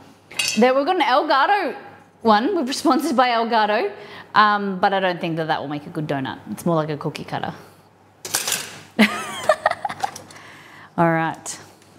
I'm off. See you, silver bullet. Oh, that. Yeah. I'm really passionate of showcasing the Elgato products in a different way. Like, we're not a gaming stream, so that you guys can see how else they can be used in a creative setting. Like, because there's so many people on Twitch and there's so many content creators out there that can benefit from the amazing Elgato products. So like, we use them on like arms and things and lights and all different ways. Yeah, they're really great products.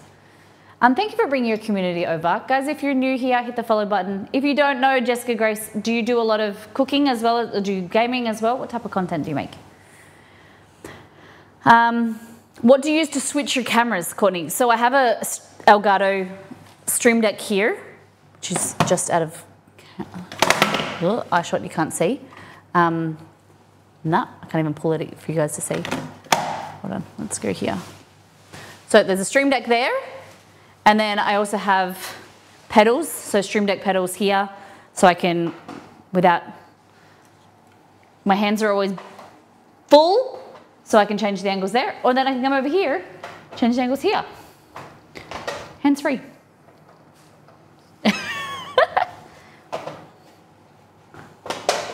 Yeah, it's really, really cool. So there's two pedals there, and then I've got the Stream Deck.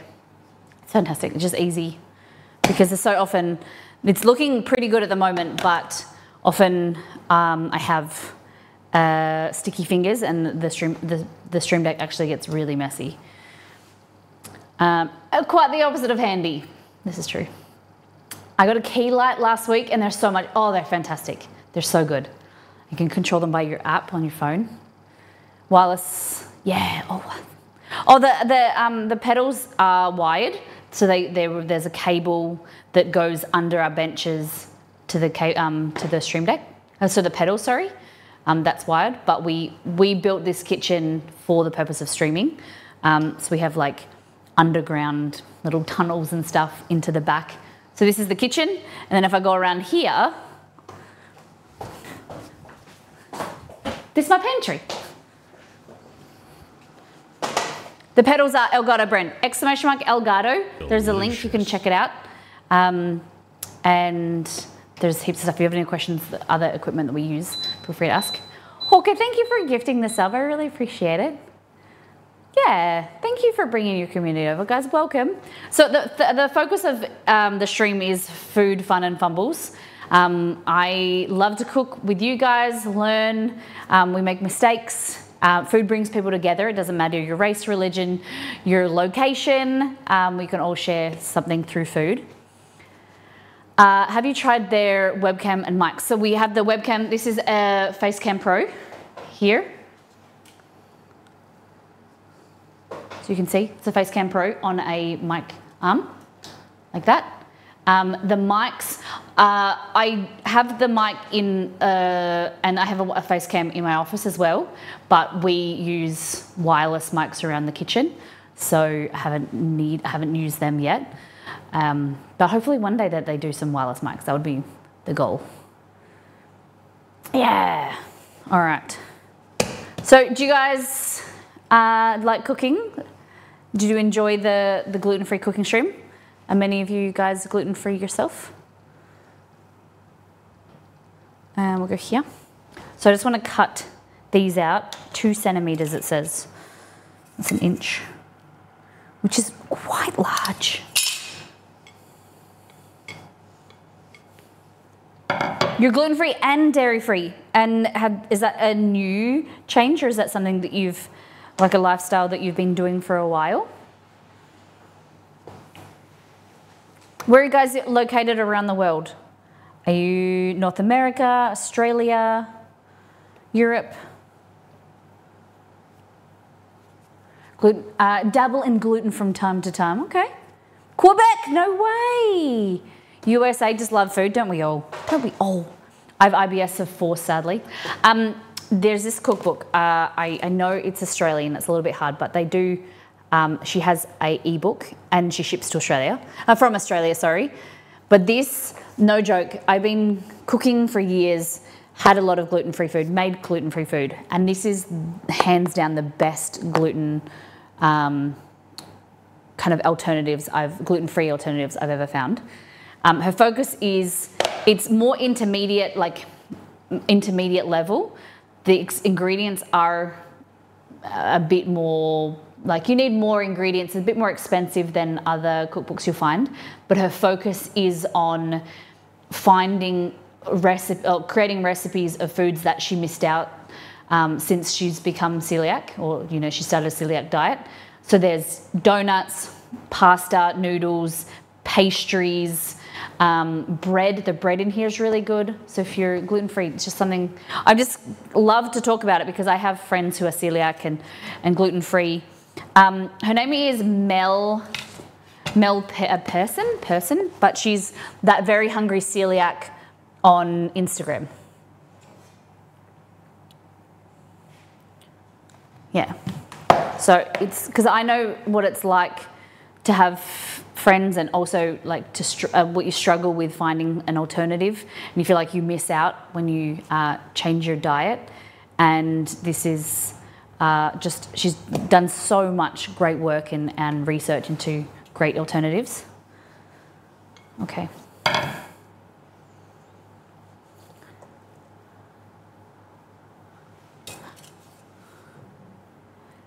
I don't know, like, because this is 2 centimeters and it's made 3 donuts, and she's meant to be 8 to 10. I don't know. Hamilton music, yeah. Where'd my cutters go?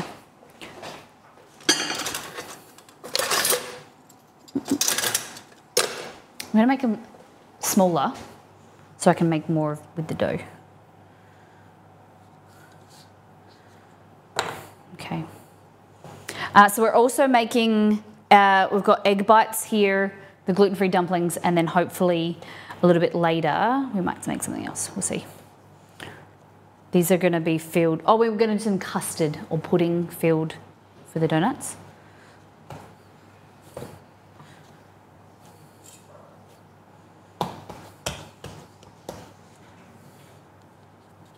Yeah, that's better.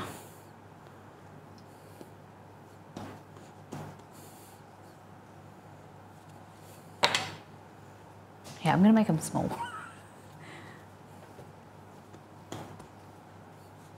Like that. Hey-oh, hey JJ, how you doing?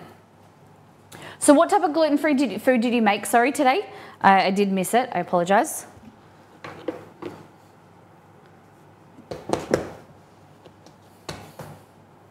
You're frustrated today, how come? Best morning treat for egg bites, totally. Look at these, they're just waiting for them to cool down.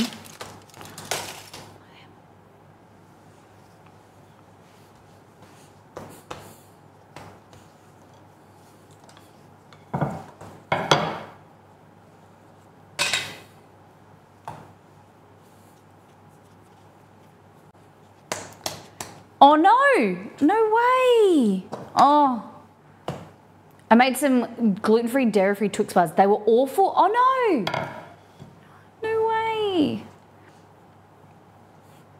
What, do you think that there's something that you can change or tweak and make better? Oh, that's really sad. I'm sorry to hear that. I feel like I've done something. There's no way that this can make 8 donuts. And I've made 2, 4, 6, and 1 little thing.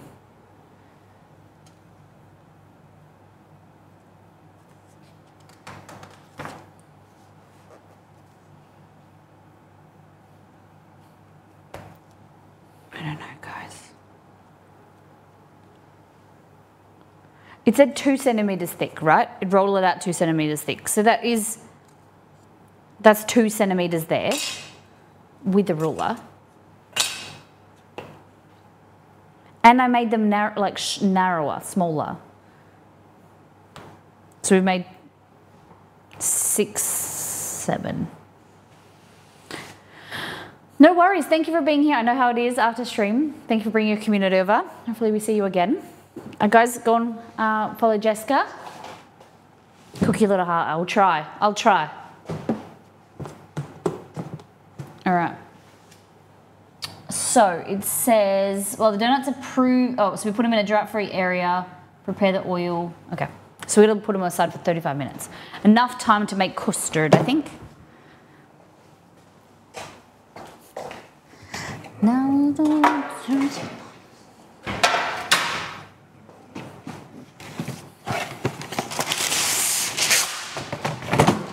put them there.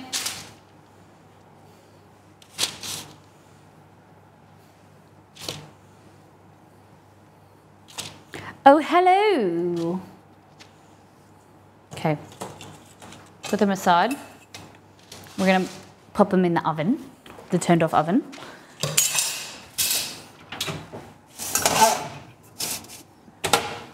Okay. Great thing about this, you just pack it away like that. Clean bench. Okay. All right, you ready? Let's bring out these bad boys. Oh, that smells so good.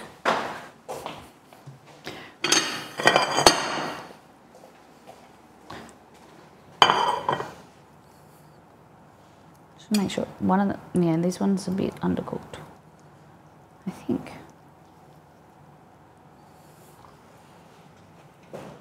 I find that maybe they're a little bit undercooked, especially the one in the middle here. You can pop them in the microwave or obviously repressurize it. I'm not sure.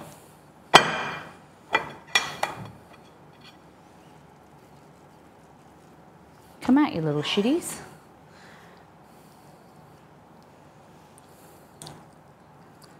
There we go. Oh, so good.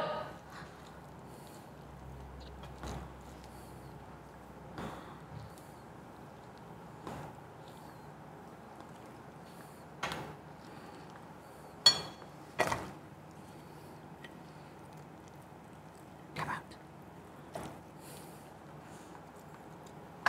Stick in a little bit. So you could do like regular bacon, you could do tuna, you could just do veggie with eggs. So good, guys. You have to have these little molds. Promise.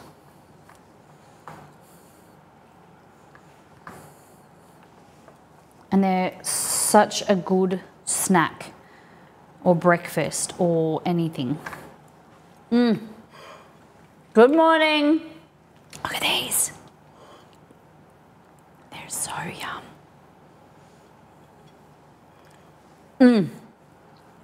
No worries, thank you, Nito.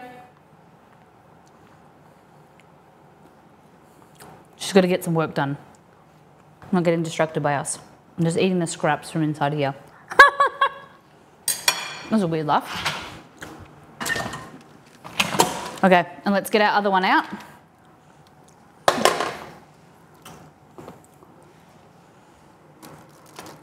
Hot.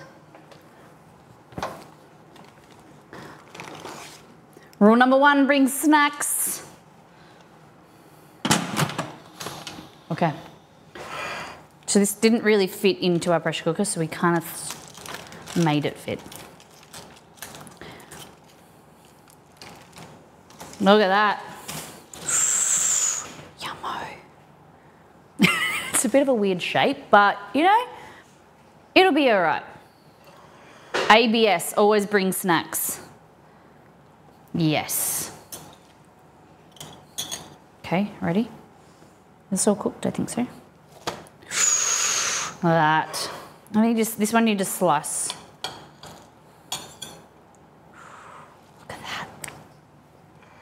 Yum. Yum, yum, yum. Seriously.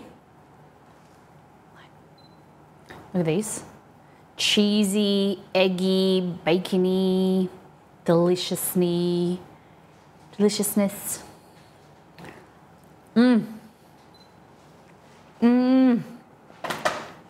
I love these. Parmesan, bacon, onion, spinach, and there's a little bit of rocket or arugula.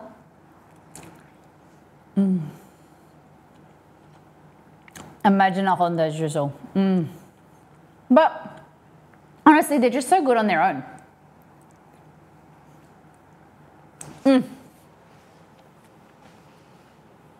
I eat the heck out of spinach balls. Hey Google, set timer for 30 minutes. And one more, because I can.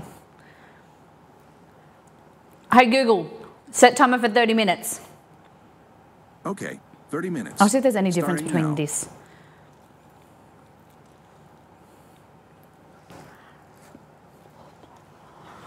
Hot.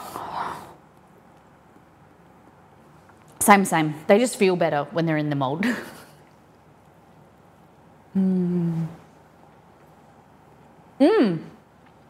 Yep, you can definitely get funky with them. Sun-dried tomatoes, feta, heaps of different stuff. It's a really easy way to get protein in. Protein. Good for kids. Really simple, really easy.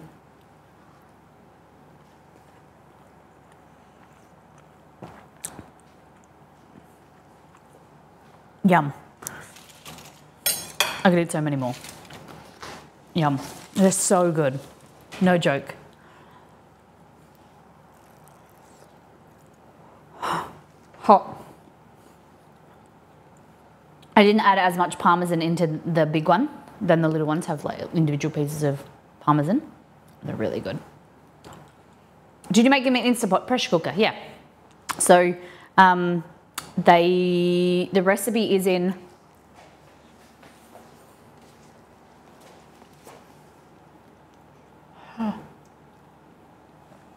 this is our pressure cooker slow cooker cookbook. So you can get this in an ebook or a physical version. There's only a few left of the physical. I shipped them. I wrote you a handwritten letter and a little bit of something. But we self-published 2 cookbooks. This is the second one. These are the cheesy egg bites. Really easy, really quick. But pressure cooker, you can make them in a silicone mold, a cake tin if you want, or you can use the egg molds, which I showed you before, what they came out of. A Thai pumpkin soup. So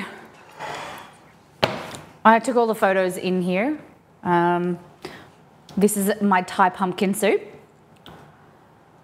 And then, so every recipe, if you have some cooking knowledge, you can easily make the recipes in an oven or a stove top as well.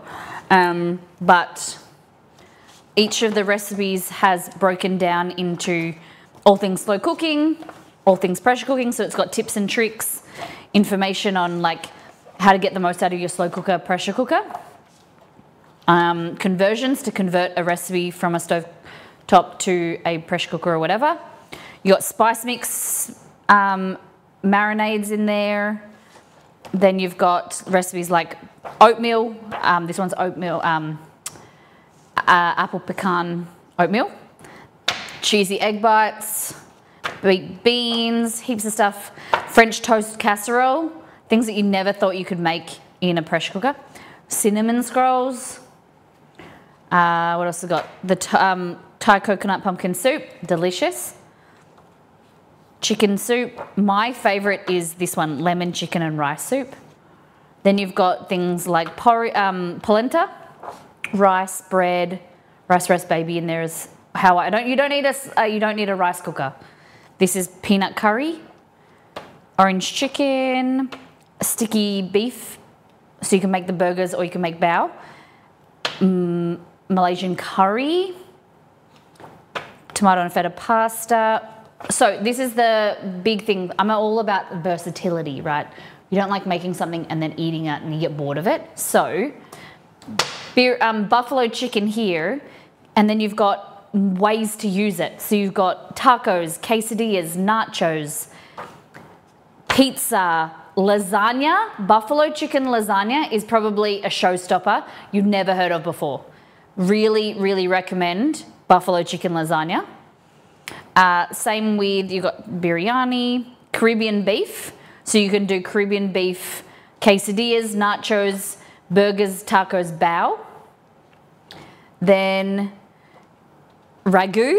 So then this is ragu with the polenta. Or you can make lasagna. So it's just like a really nice, delicious lasagna. Pizza, quesadillas, fantastic. Birria beef.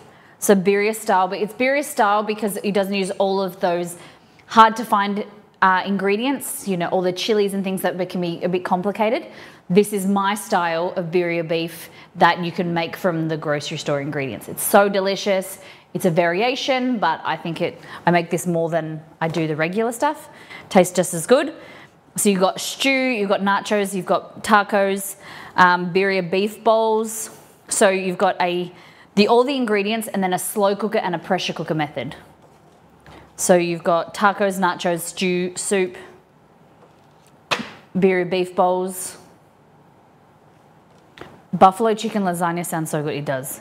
Pulled pork, using the pulled pork in multiple ways. So you've got burgers, you've got pizza, heaps of different stuff. Drinks and desserts. Cheesecake, made in a pressure cooker or a slow cooker. Creme caramel. This has been used a lot. This is appleberry crumble, or crisp, you guys would call it. Chocolate self-saucing pudding. Sticky date pudding. Lemon poppy cake, lovely. Banana bread. Hot chocolate. Peach iced tea. Mulled wine. But you can also turn into sangria. Delicious. You must be very, very loved making dishes like that to share with friends and family. Yes, sometimes. My family, they love to, my stepdad loves to receive the food, but sometimes he's like, we've already got, like, we don't need a whole cake. I'm like, we don't need it, so you guys get it. Thank you. I feel very lucky to be able to cook for the people that I love. It's definitely one of my love languages.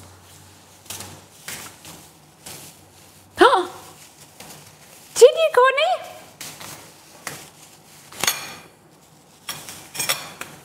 And so then we also have, for those that are new, this is the first things first, the guide to getting you started in the kitchen. So this has, for those people who, all levels of cooking. Thank you for your order. Heck yeah. Thank you, thank you. So it's a guide to getting you started. So it has all the equipment that I recommend for beginning to cook. And then spices, mixes, how to defrost safely, like equipment that I recommend and don't recommend. This was our first one. So this was like through COVID, like what to stock up your pantry with, spices, ingredients, equipment, where your cuts of meat come from, universal like names. So like what I call a capsicum, you call a bell pepper. Prawns is a shrimp. Porridge is oatmeal. Rocket is arugula, things like that. Just how to read a recipe effectively, how to convert measurements between Australian, American, metric, imperial, whatever. Substitutions, so say if you don't have any cocoa powder, what you can use. If you don't have any beer, a recipe calls for beer, what do you use? Cooking temperatures, how to safely keep them in your fridge and how long you can keep them, what to look for. The 4 pillars of the pantry, so this is defrosting, how long you can keep things in your freezer for. Rice, pasta, potatoes and eggs, the 4 pillars of the pantry. So how to cook white rice, how to cook pasta, how to do mashed potato, baked potato, roasted potato, poached eggs, omelettes, things like that. And then it goes into 70 recipes, 75 recipes. Just really simple, really delicious. Shakshuka, pancakes, egg muffins, very similar to the ones we made today, but these ones are baked. Yeah, heaps of different stuff. Beef stir fry, pasta. This is so good. Pasta alla vodka. I love my idea of using my pressure cooker more. I use the heck out of my Thermomix. Well, if there's any questions that you have, myself, the Molly Test Kitchen or our recipe testing team, all the community are here to support you on Discord or in chat. We're here for questions and I'm very excited. Thank you so much for your order. Okay, so let's make some tea first. This has been brewing. We're gonna see what we can do with this. Get some ice. So this is strawberry iced tea. Not sweetened. What should I sweeten it with?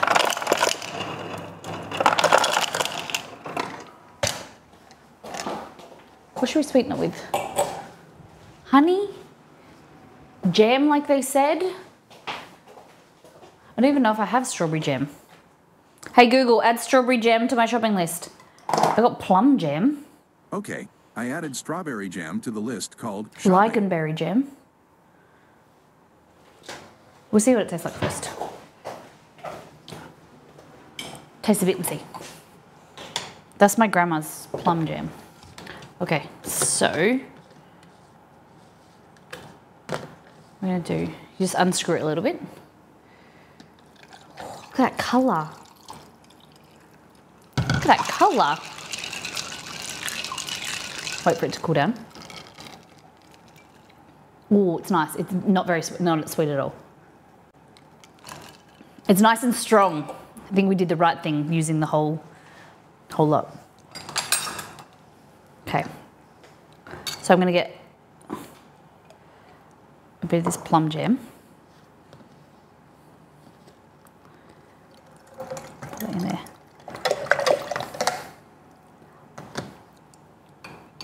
Get a little bit of this and put it in there. It's definitely that hibiscus.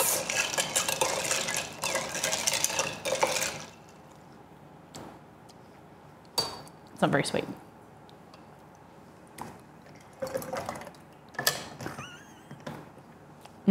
It's gonna taste good when it is sweeter.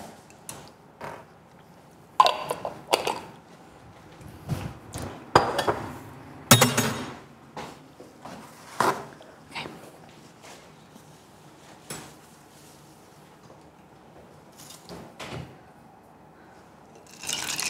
Oh wait.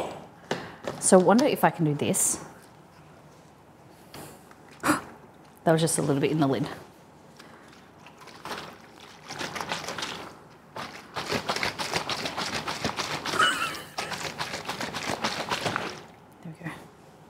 that someday. Oh, I love the colour. So taste now. It's nice, very nice. I think it just needs to get a little bit sweeter. Ooh. It's not cold enough. I love it though. Put that in the fridge for later. Hopefully the warmth of it will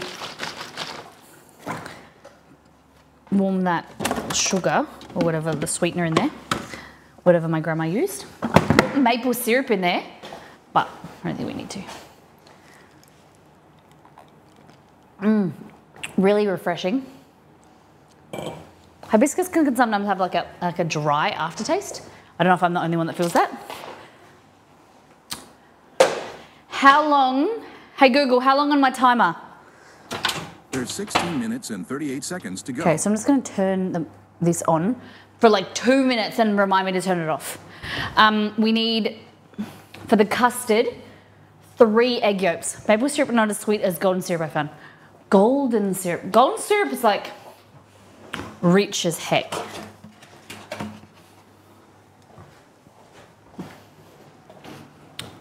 I like maple syrup. It's like a nice kind of caramelly flavour. So, saucepan, we're gonna make custard, or aka pudding, for our donuts. the whole 6 of them that we've got. Golden syrup is basically brown sugar. Hey Google, how is golden syrup made? According to Wikipedia, golden syrup is often made at home when unavailable. Water and sugar are stirred over heat until boiling, with citric acid added to enhance inversion of sucrose. The mixture is slowly boiled without stirring until it is thick and amber colored.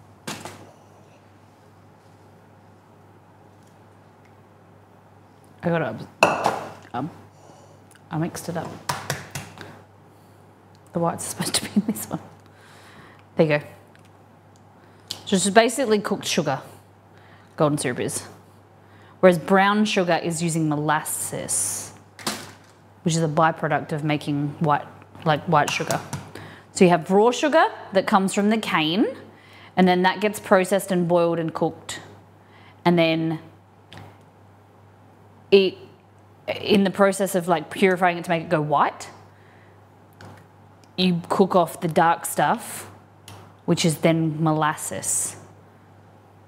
I think that's right. So what is coconut sugar syrup? So coconut, hey Google, how is coconut sugar made?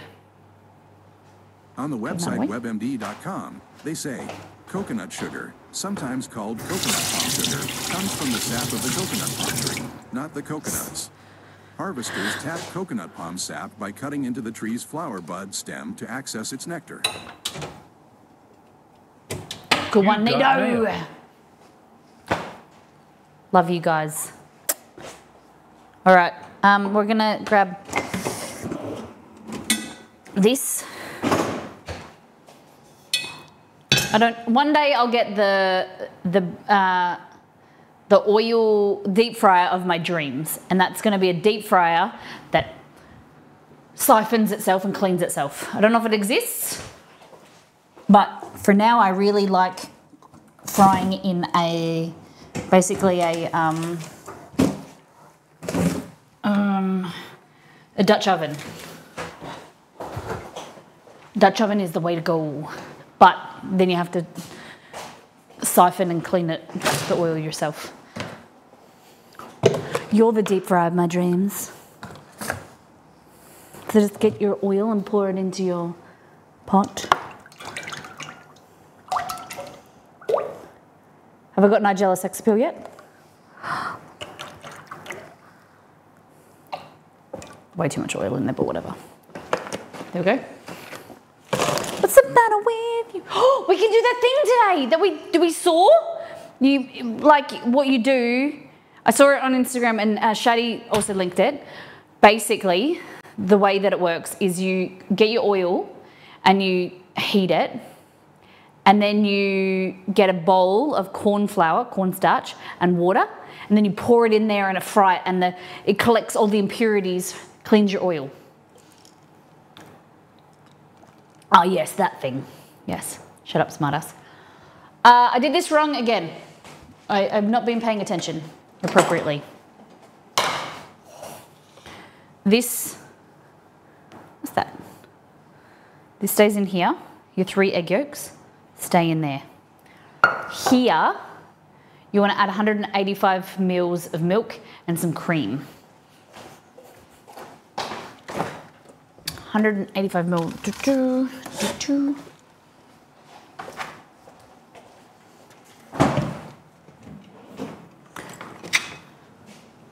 Okay. You guys are distracting me. I wasn't paying attention. My bad. I'll be accountable. Okay, so 185. That's 3/4 of a cup, I think. 185 and 3/4 of a cup. Yeah. And then half a cup of cream. Cool.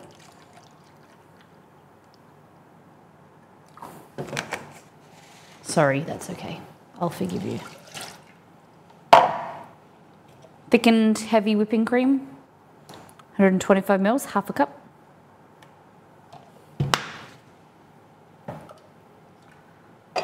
Annie, I measured this time, I didn't eyeball it. Okay, we're gonna heat this with some sugar. How much sugar? Oh no, we don't do the sugar, we just do the heating first.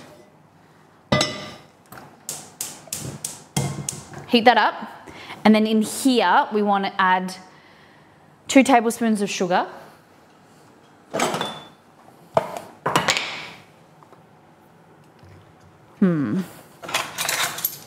Okay. So sugar, yolks, and then we're going to add our corn flour. You want to do this at the last minute, okay? Adding the cornstarch and the sugar and things, because starts to change the yolks, and then stuff happens and it goes grainy and stuff. It like starts to cook, the sugar cooks the yolks. Okay.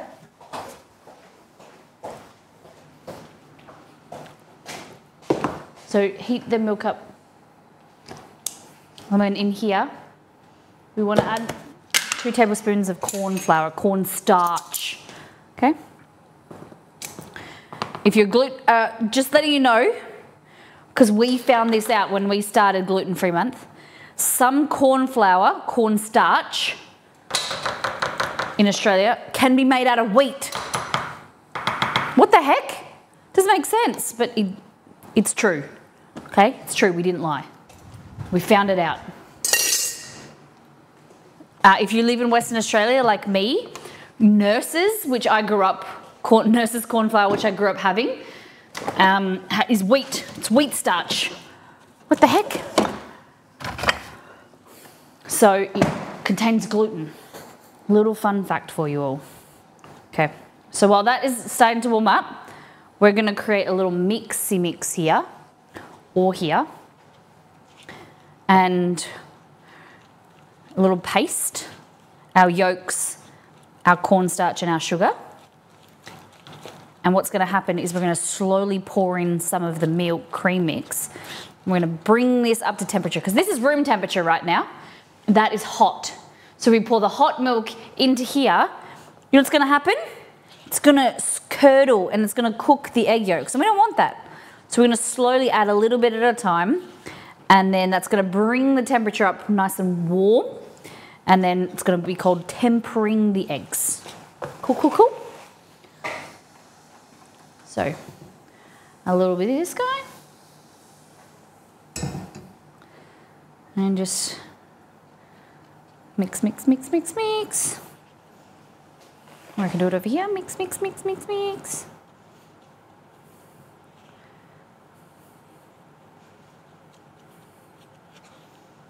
Like that.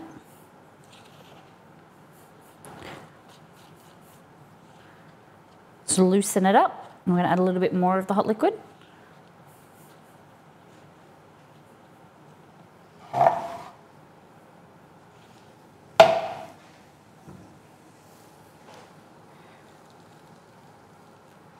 we go.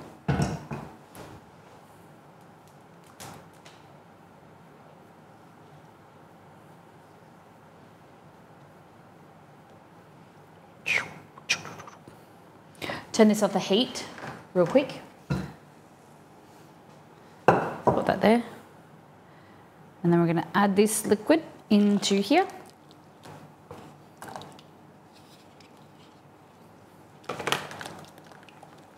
Put that back on the heat, on low. We're going to slowly bring it up to temperature.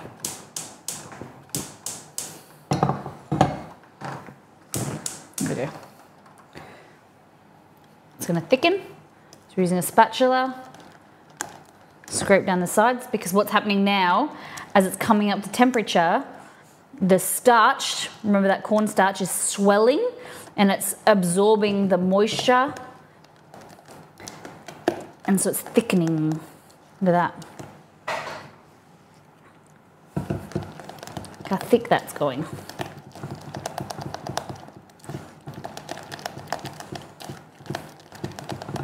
Beautiful. So we want to get it quite thick, because that means that it's going to be thick as it's even thicker when it cools down. So it's going to be nice and rich and thick when it is piped inside our donuts. All right, have a taste. Nice. You know what's missing? Vanilla. Vanilla bean paste, like that. Quite a bit. We want it nice and vanilla-y.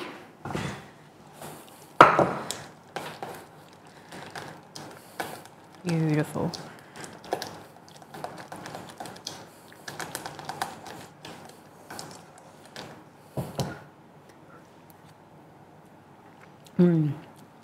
Yum. What last thing I'm going to do is put it through a sieve strainer. Put this oil on now. Heat that up.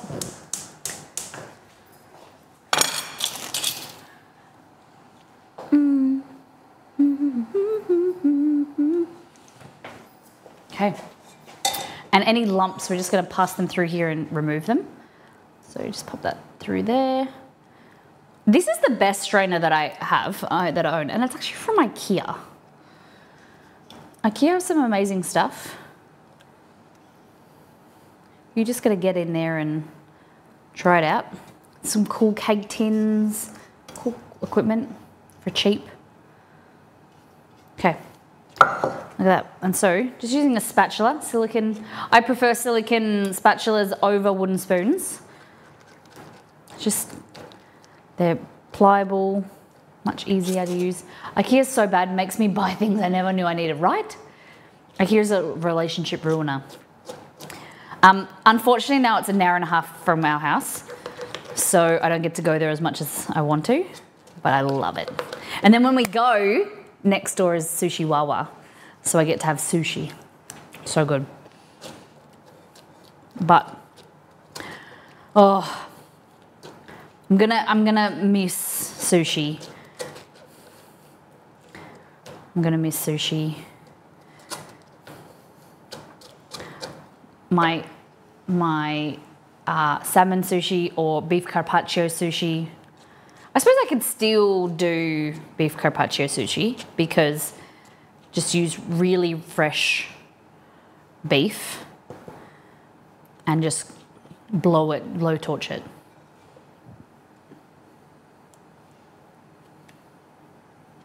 What do you think? Like, even though it's rare, medium rare, I could just use a blowtorch and cook it. All right, look at that. Beautiful. And then just rinse that, before it cools down, rinse it under water so the egg doesn't set, because you're screwed if it does.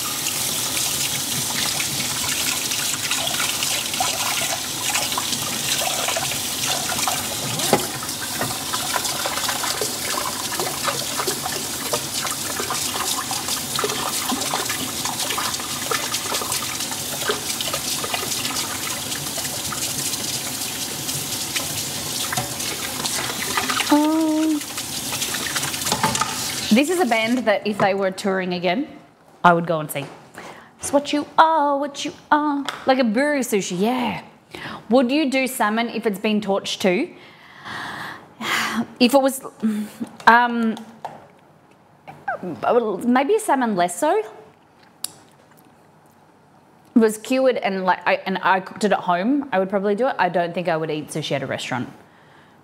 Like in Japan, it's very fresh, but I just don't want to risk it. That's the way that Ixie and I've discussed.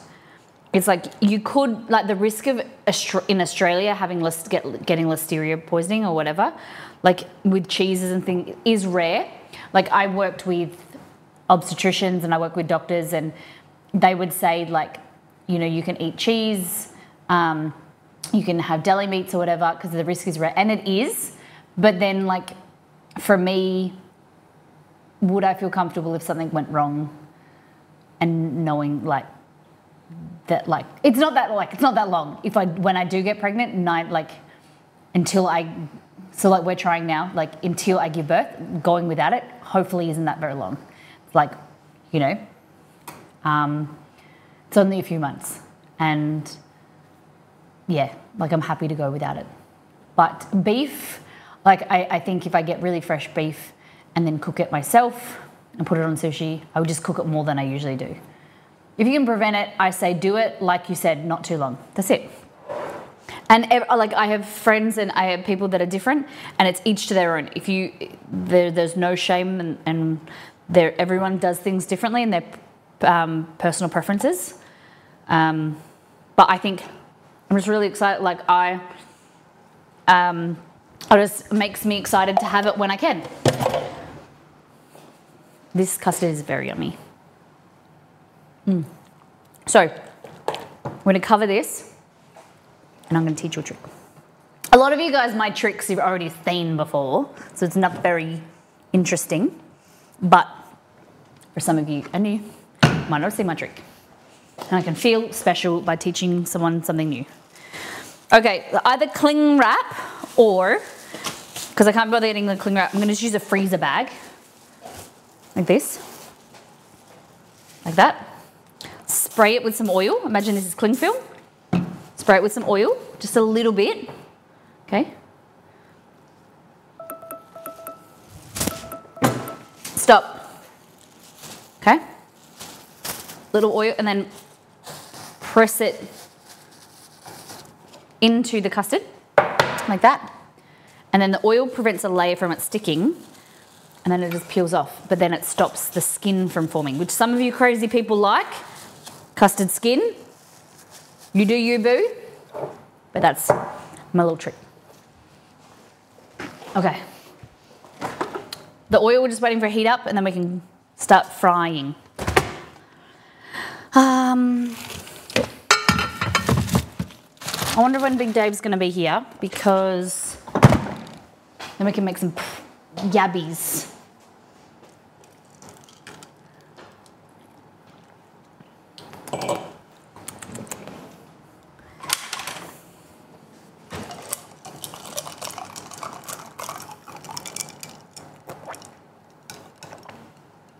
Yuck.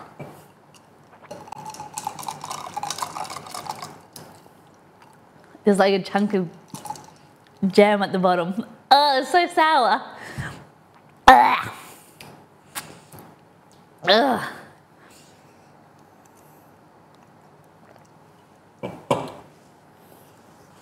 Ugh. Yucky. Okay. Oh, yuck. Put out little thermometer in. Is this your iced tea? It is.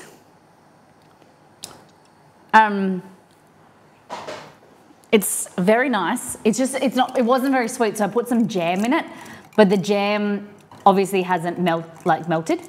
So there was like a chunk at the bottom. This is like when a daytime talk show host has to try the foods and they hate, oh my God, have you seen that compilation? Find some videos and put them in Discord, guys, where they have to pretend that it's nice and some of them really can't pretend. It is nice. It is. I just wish it was sweeter, but I don't want to add too much sugar because I'm trying to be healthier. It's nice. It's good and strong. I'm glad I put the whole packet because it's quite strong, which is mint. All right, so to prepare, okay, for deep frying, we need a pot, obviously. We need one of these, all metal, so it doesn't melt, okay? Oh, I didn't, no, can you link the K lady? I totally forgot about it. I'm gonna look at a whole bunch of stuff today because I need to buy a new set of scales, so I need to look at Nito's message in Discord. I've got a few things that I need to look at. Oh yeah, and so little, for those people that are asking about my shorts, amazing. I really love them. For 25 bucks, big fan, glow mode. Paper towel to get our donuts out of. The donuts themselves can probably come out of here now. Oh, good. They're not as puffed as I was expecting them to be. I think that's just, they work slower. The yeast works slower. It's the issue that I've found, like her times that she said, like, let them proof for an hour or two, but mine, it is summer. It's not like it's winter. They're just proving slower. Okay, just gonna steal a little bit of this dough. This is fantastic. This is a thermometer spatula. So we're at 138 degrees Celsius.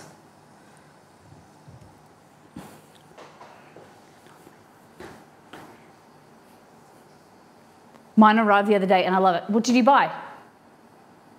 You bought the shorts? I prefer the ones with the pockets for functionality, but the feel of the crossover ones are really nice as well. You bought a spatula. Wait, one with a thermometer in it or a metal one? So we're trying to get to 165, no. Hey Google, do you deep fry at 185 degrees Celsius? I think it's 81. All right, I've got a recipe called A+ Fair Corn Dogs from food.com. Hey Google, This recipe what is the serves 20 and appropriate, takes about- what is the appropriate deep frying Here's temperature? the definition of appropriate, suitable, or proper in the circumstances.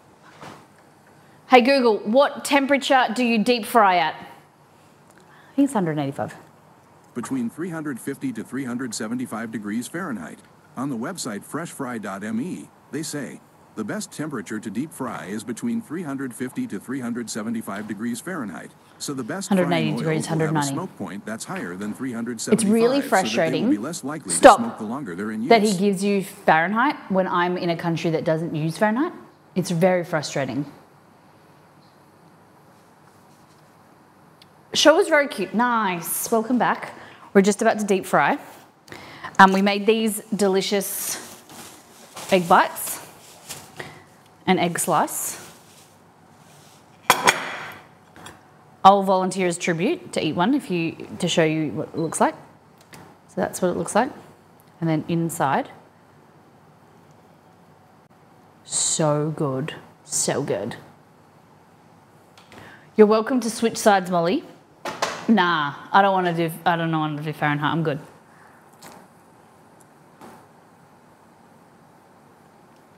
I don't think so.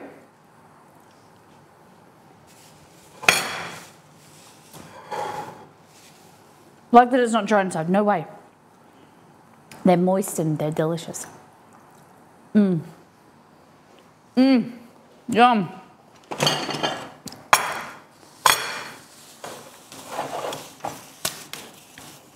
They're so good. You guys need a pressure cooker or a slow cooker or an oven. Mmm. Can't stop eating.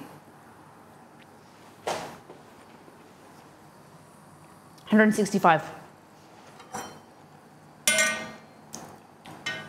And then what we might do is set up a station for dipping. So all you need is a bowl. Sugar.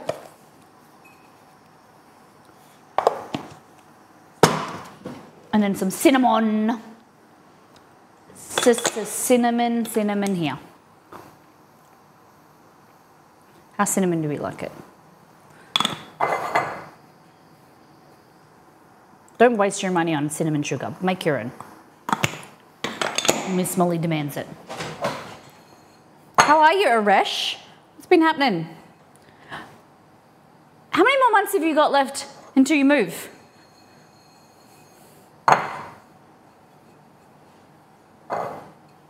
It's this year, right? Yum. Yep, good.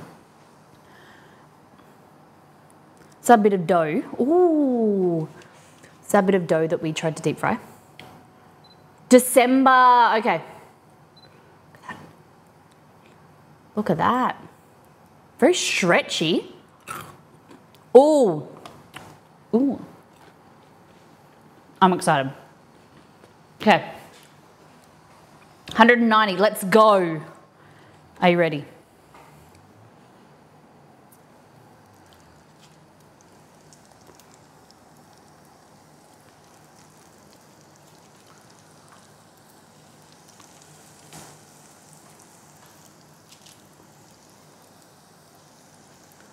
Look at them. I was going to add more, but I think I'll just keep it in. So, look at this. We need to, oh, sorry, I'll go there. Golden rich brown, remove them from the oil. Okay, so we're doing golden brown 1 to 1.5 minutes. Turn them over. Okay, cool.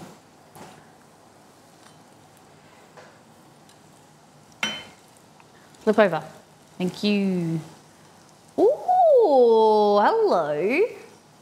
Little donuts. I kind of wish I did double the recipe now, but look at them. They look cute. Very exciting. I'm very keen, very excited to have them.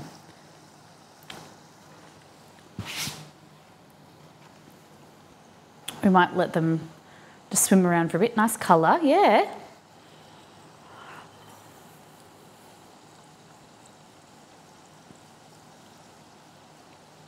Just having a little swim.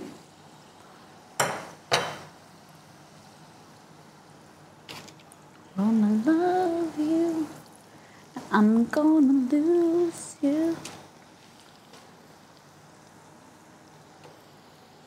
All right. Which one will we put in first?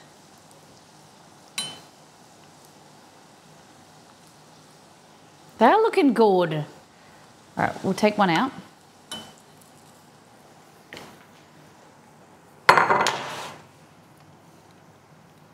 Okay, ready.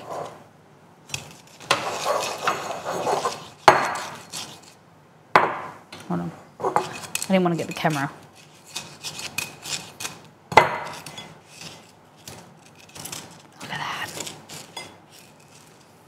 Ready? See if they're cooked in the middle. They are not.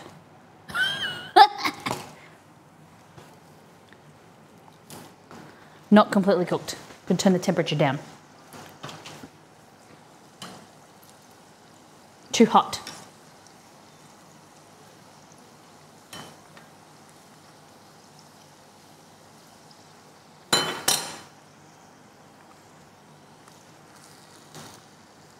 They're nearly done. I'm just gonna chuck them back in there. What's your optimal donut? Plain donut glaze, original glaze. Like a nice fat donut with just like a chocolate glaze or a original like maple glaze. I like cinnamon. It's like a plain cinnamon donut. It's fantastic. I prefer a glaze, but I don't like filled donuts. You might, people, I just think they're overcomplicated. I just like really plain food, like plain pizza. I like plain donuts. I don't like overcomplicated with a lot of ingredients or flavors. What about you guys?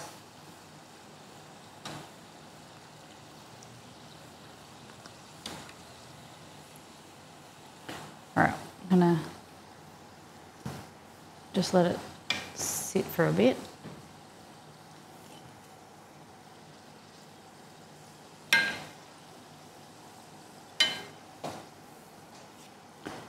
Hello.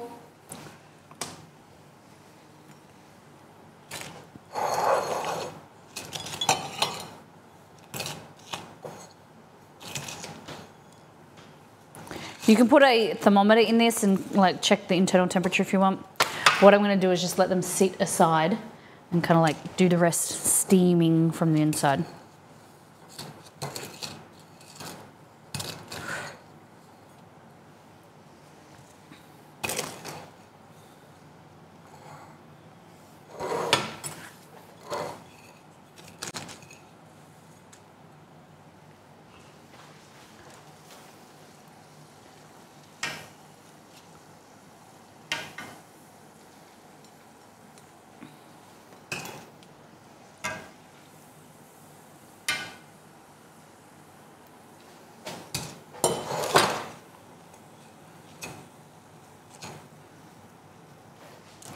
I can see.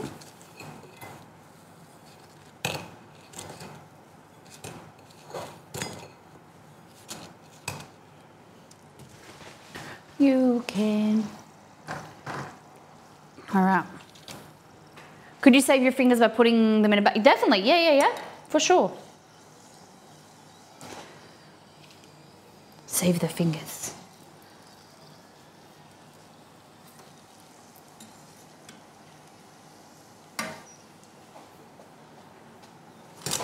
Yeah, a bag would be fun. Or if you make it like there was a lot more like sugar and stuff, then you can definitely like toss it around easier. But you can just do powdered sugar if you want. Let them cool a little bit more. Shake, yeah, like shake and bake chicken. Yeah. Do you know? I've never had shake and bake, but do you know there's a movie like with a famous scene about you shake and I'll bake? Do you know what it's from? That's where my first introduction to shake and bake chicken was from. I don't know if you guys will get it.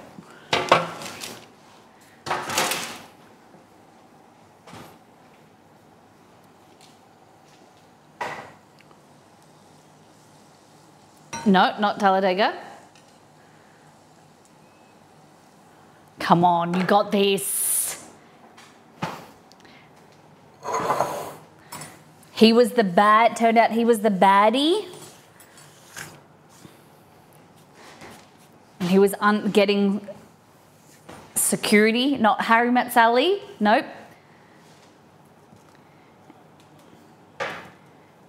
He wanted her to stay the night. She was a security. Oh. It's from Charlie's Angels, first one. Nah, Charlie's Angels. When the girls are doing late night, like security. Look at that. Wow.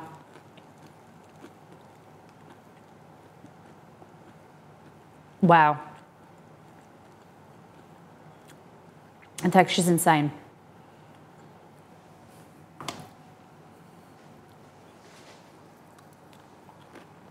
And then you get kicked out the window.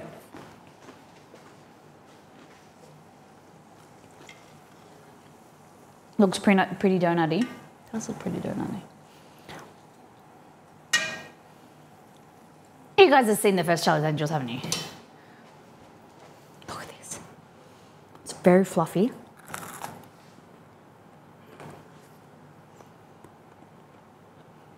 Flavor's pretty good too. Nice and crisp on the outside. I just can't get over this texture. For a gluten-free, look at this. Right. Look at that. That's pretty amazing.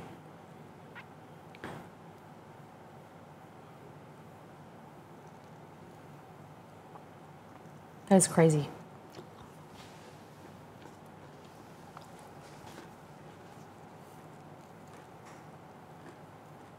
Look at that.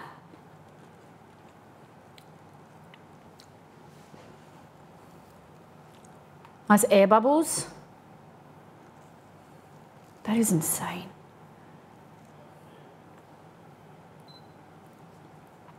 Ooh, that's it, baby. Keep going. Can't get like a long strand. There we go. Look at that. Oh my God. Seriously, that is insane. Like fluffy, it's more moist, but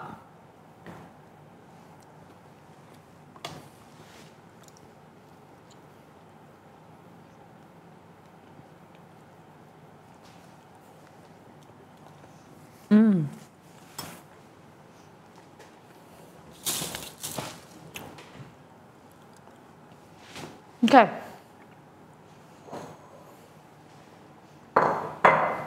Moist.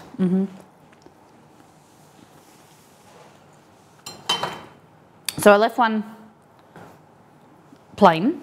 What I thought I'd do. Oh no, hold on, I got another one cooking here. You just got forgotten about. Gluten-free Bake Month has been amazing. Really? You've enjoyed it? Thank you. I really appreciate that because, you know, it's not for everyone. Some people find it boring and I really appreciate those comments. Thank you. If you have any other suggestions of what things you'd like me to do, just let me know because that's what I'm here for. Oh yeah, do the oil cleaning thing. I was...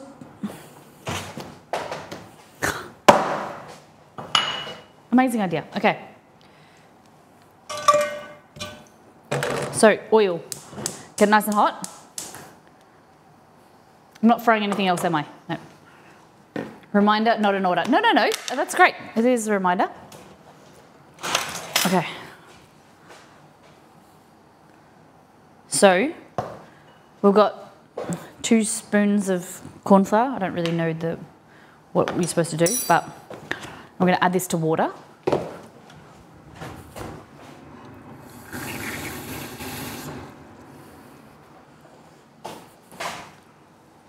Look at all these come to the top. Rise and fall. Look at that. So, we're just making this into a slurry. Be careful, because this might bubble up. This is all sugar. For those that didn't know, I put one of the things had sugar in it, so it's just boiled sugar. Okay. Are you ready? We're going to try the TikTok video, the oil cleaning thing. I am nervous about the amount of water in here. It's going to steam and spit, so be careful. Are you ready? Ready? Do not recommend. 100% do not recommend.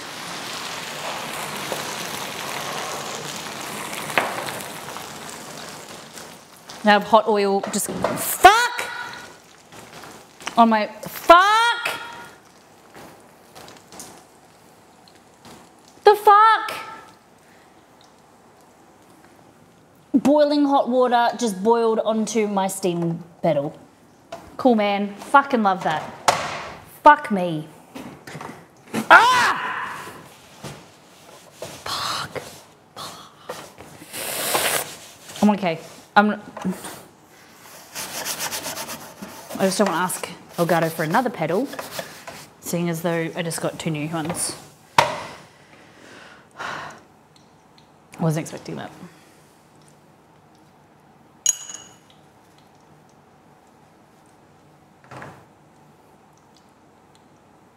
I have oil everywhere.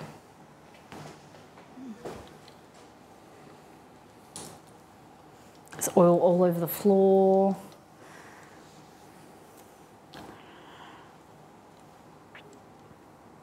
I'm okay.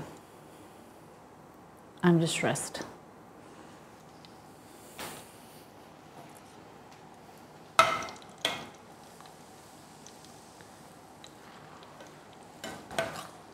I don't like what a waste of. There is some stuff.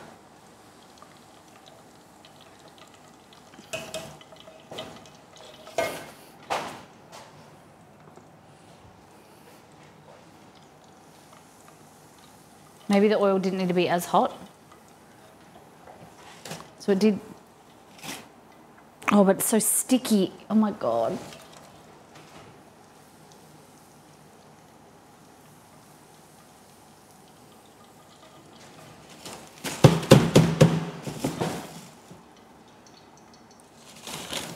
It's okay.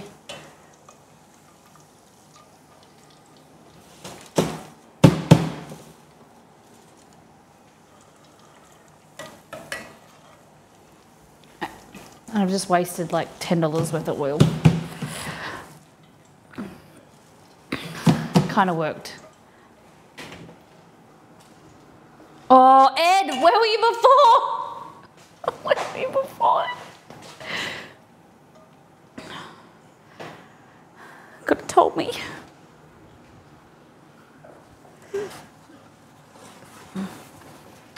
But it didn't pick up everything like the.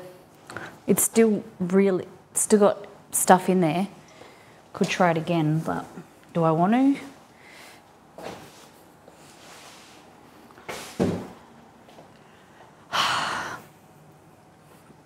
Okay.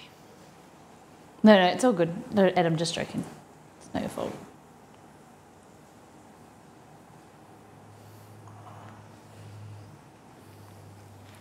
Cleaner's cold to the Molly kitchen floor, yes.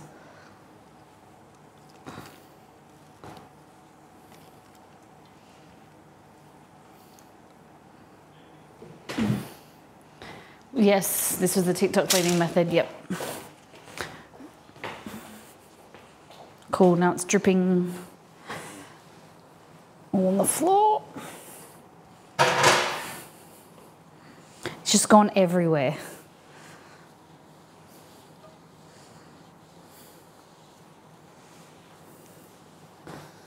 Oh my God.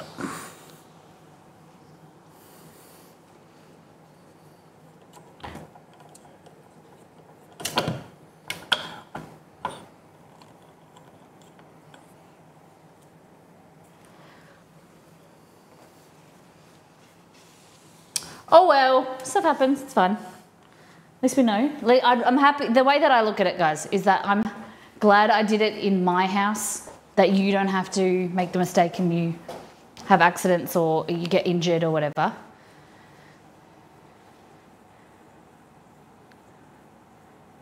Never their cleaning methods though. Okay, I've tried their recipes, worked out well, never their cleaning methods though.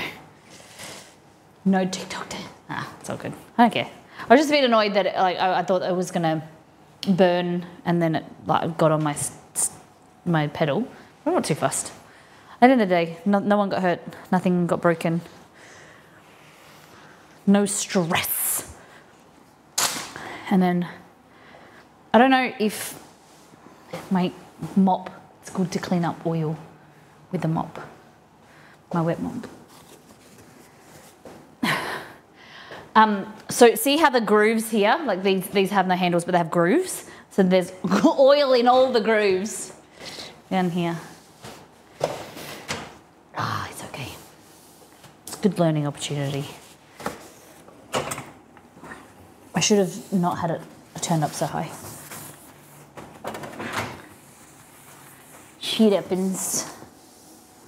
Good opportunity for me to clean my cupboard fronts anyway. Need that power mop thing, yeah. Where's she's gone? Tina!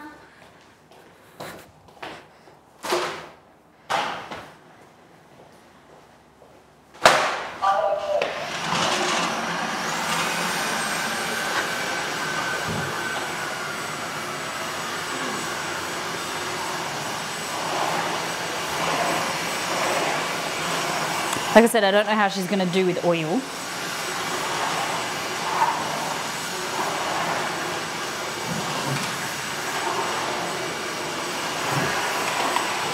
Oh! She got a hostage. She picked up my cable. Got it out.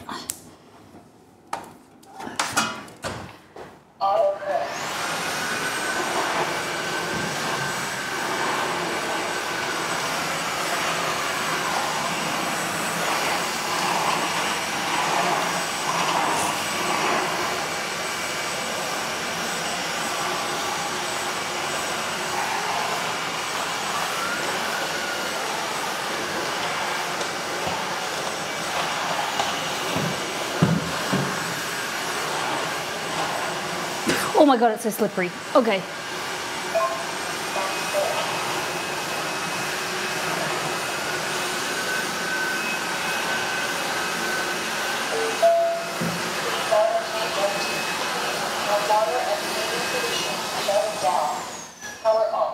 Okay.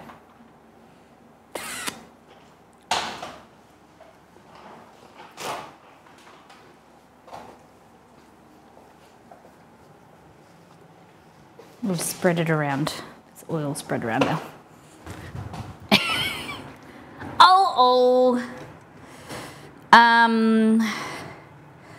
Floor cleaner.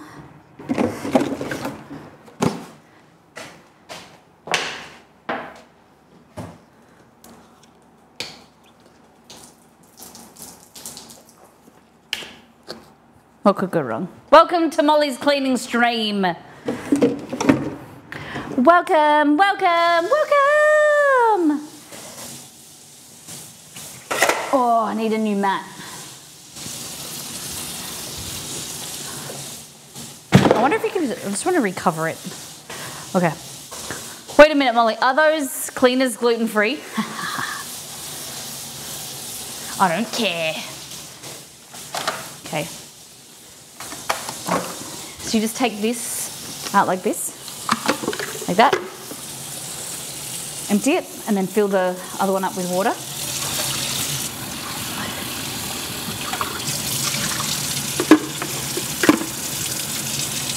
Fabulous. Guys, I'm not a cleaning influencer, but I recommend this mop. It is amazing.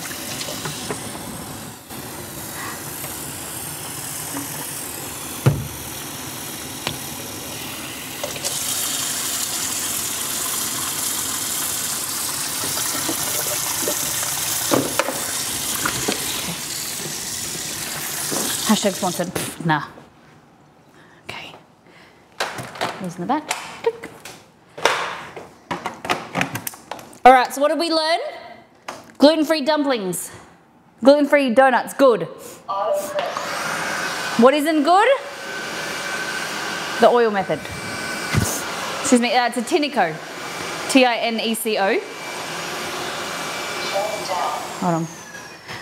It's a S5 Plus, I think that's what it's called.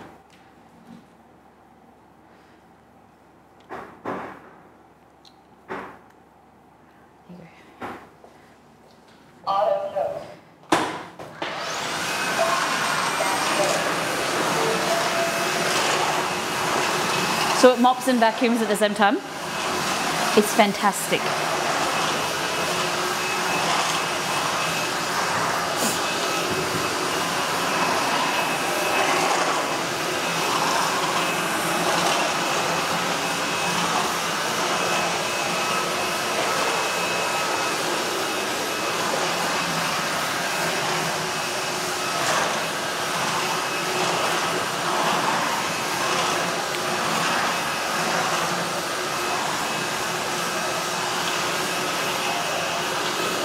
Look at that.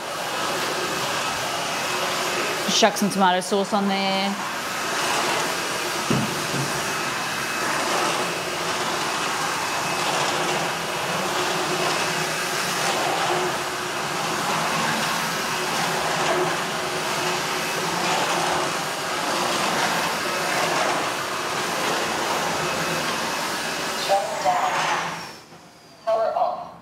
Okay.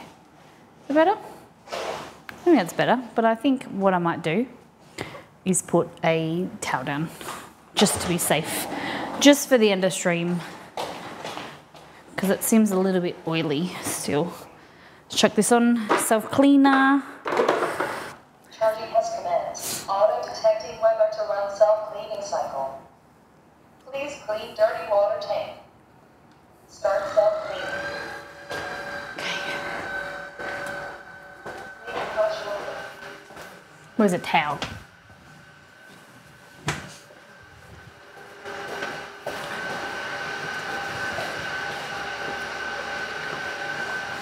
Don't call me up.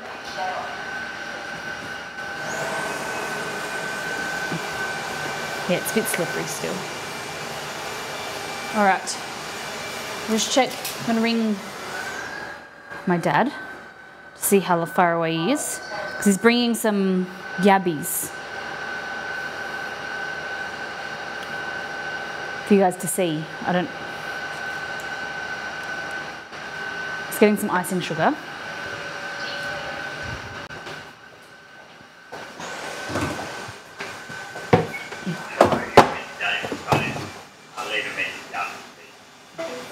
Damn it.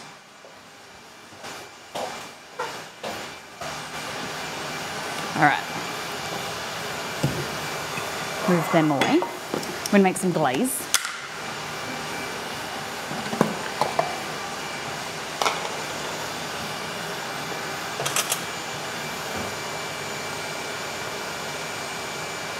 That's enough. A little bit of milk, dip them in. Try not to slip.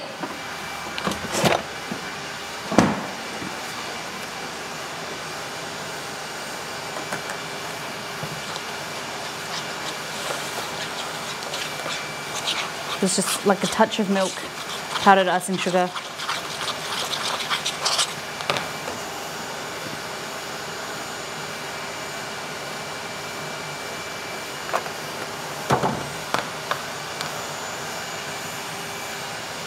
This.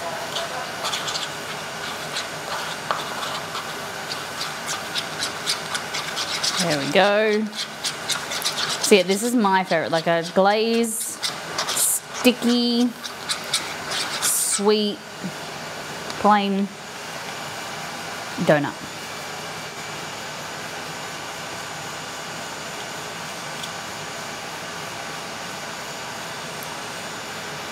How good that looks.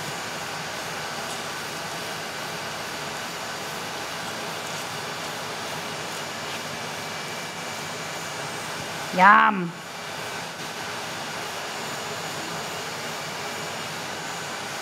This one too.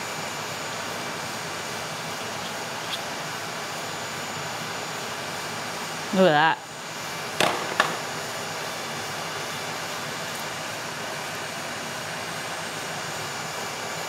How impressive is that? Please clean dirty water tank. Wow. That is impressive. Self-cleaning cycle complete. Please clean dirty water tank.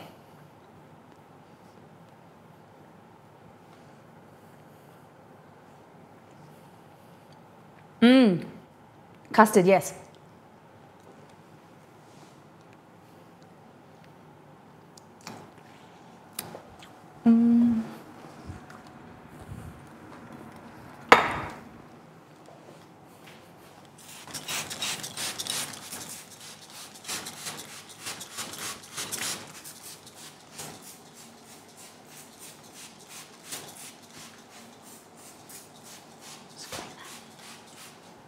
Daniel's pretty good.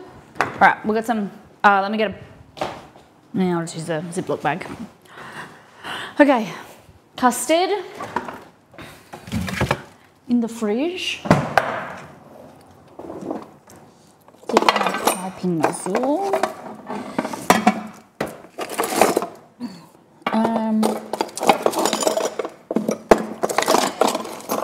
Where is my piping nozzle? Do do do do do.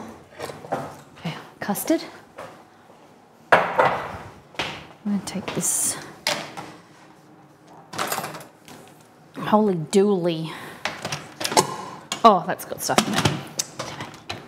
Let's chuck that there for a minute. Okay, let's get serious. cake decorating, sprinkles, piping equipment. Here we go. Some of them. And that. Okay. So these are like cheap little piping bags. You can just grab them from Amazon and stuff. They're just small. This is a filling piping tip. So when you're doing like eclairs and stuff, just pokes in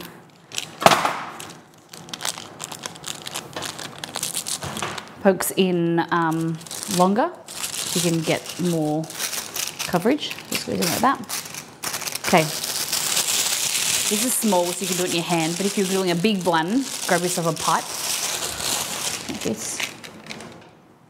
Grab yourself a pipe, a Mario pipe.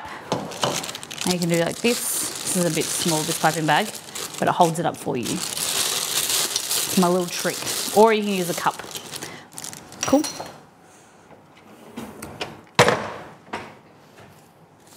Look at that, not really anything stuck to it. Okay. Nice custard. I don't think it's colder. Still kind of warm. Tastes good. Okay. Scoop this. Whoops.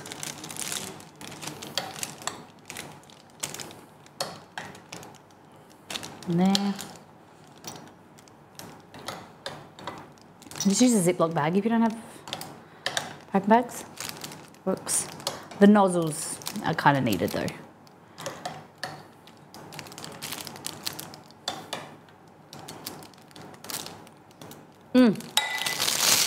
Delicious. Okay. Grab it, twist it. Just gives you some more pressing power. There we go.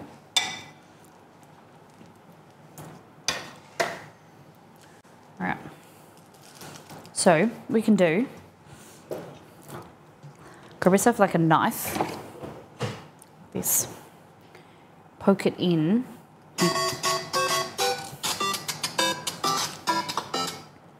Hello? Hello? Hey, Dad? David?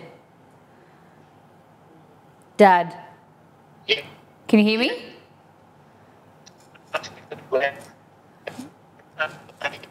I'm getting ready. Say that again. We're running a bit late. Have you not left yet? Hey? Have you not left yet? Yeah, no, we're about 25 k's out of dwelling up. Okay, all good. Right. So I just got your live ones, okay? I did get met with some big live ones, so you can if you want for the live and after. Can't really understand you, but it's all good. All good. Rightio. All right. I'll see you about an hour and a bit. See Okay, love you, bye. Damn it. I was waiting for it because he said they're going to be an hour. I was waiting because you guys can see them, but I'll take a video and you'll be able to see them. They're live yabbies. Damn it. They're running a bit late. They were meant to be here at 12. It's all good. All right, so push that in there and then kind of make a little hole like that.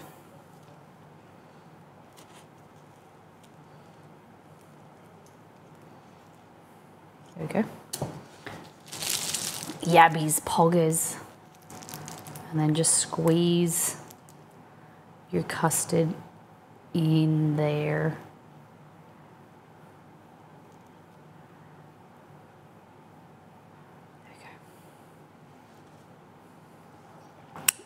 They don't really have the air pockets like a normal donut.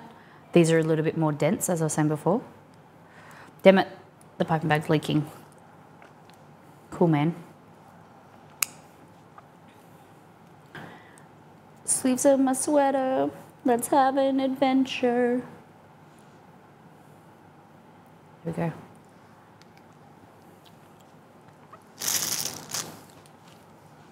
So then, oh no. doesn't want to come through the tip. But I'm going to use this one.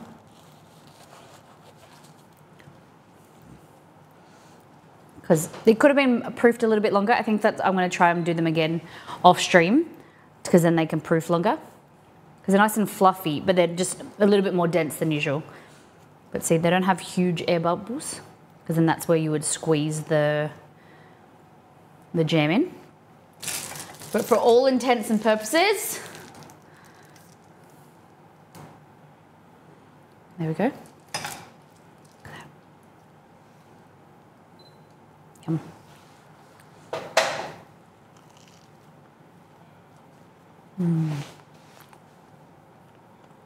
Pretty good. My dad is like a donut connoisseur. He loves a good jam and cream donut. So I made this jam a few weeks ago. I was going to send them home with it. This is from their apricots and nectarines. Hey Lulu, welcome in. And then, so this is peach and nectarine. No, peach apricot. I think just peach and apricot jam. I made this a few weeks ago.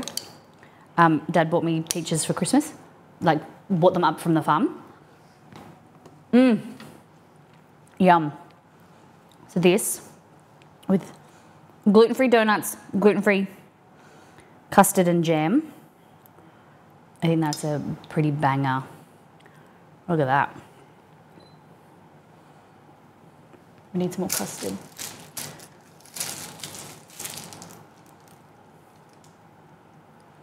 Yes. Look at that. What do you think?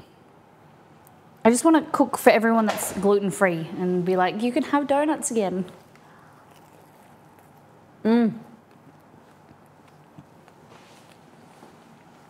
That is pretty bowler. Wow.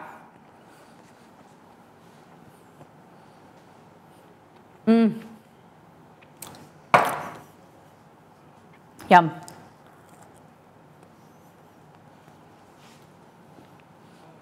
So, I think I'm going to try them again.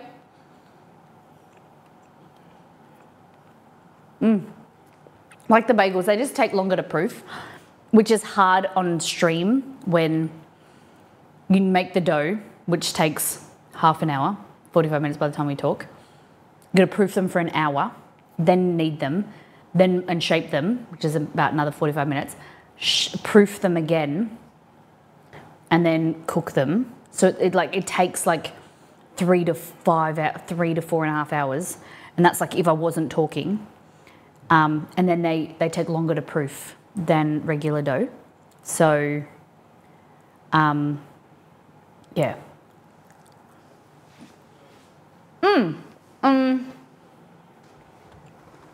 So, the more air in a donut or a bread roll or whatever, that air creates steam, which kind of cooks from the inside. So yes, the better they're proofed, the more that they puff up, and the more that they puff up, the more the air pockets create steam and they cooked from the inside. So that's why when I cooked them, you know how they were dense, and I said that they weren't cooked as inside as much, because the heat conducts, like the heat conduction from the outside will then heat up the water content, which will create steam, so it'll cook more evenly if they're proofed better. It's the same with gluten-free regular donuts, same with bread rolls. If something is proofed nicely and proofed effectively, it's going to get more even cooking. Yeah. The only way you do that is make a big batch before stream, which I don't like because I don't really like cooking off stream. There's some things like Friday's stream, we're doing the risotto, right? And I want to make arancini.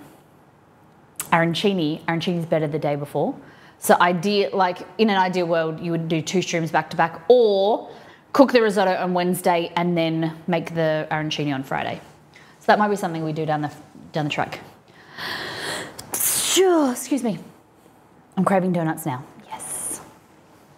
So yeah, this is a fantastic recipe. I'm thoroughly impressed with a lot of these recipes.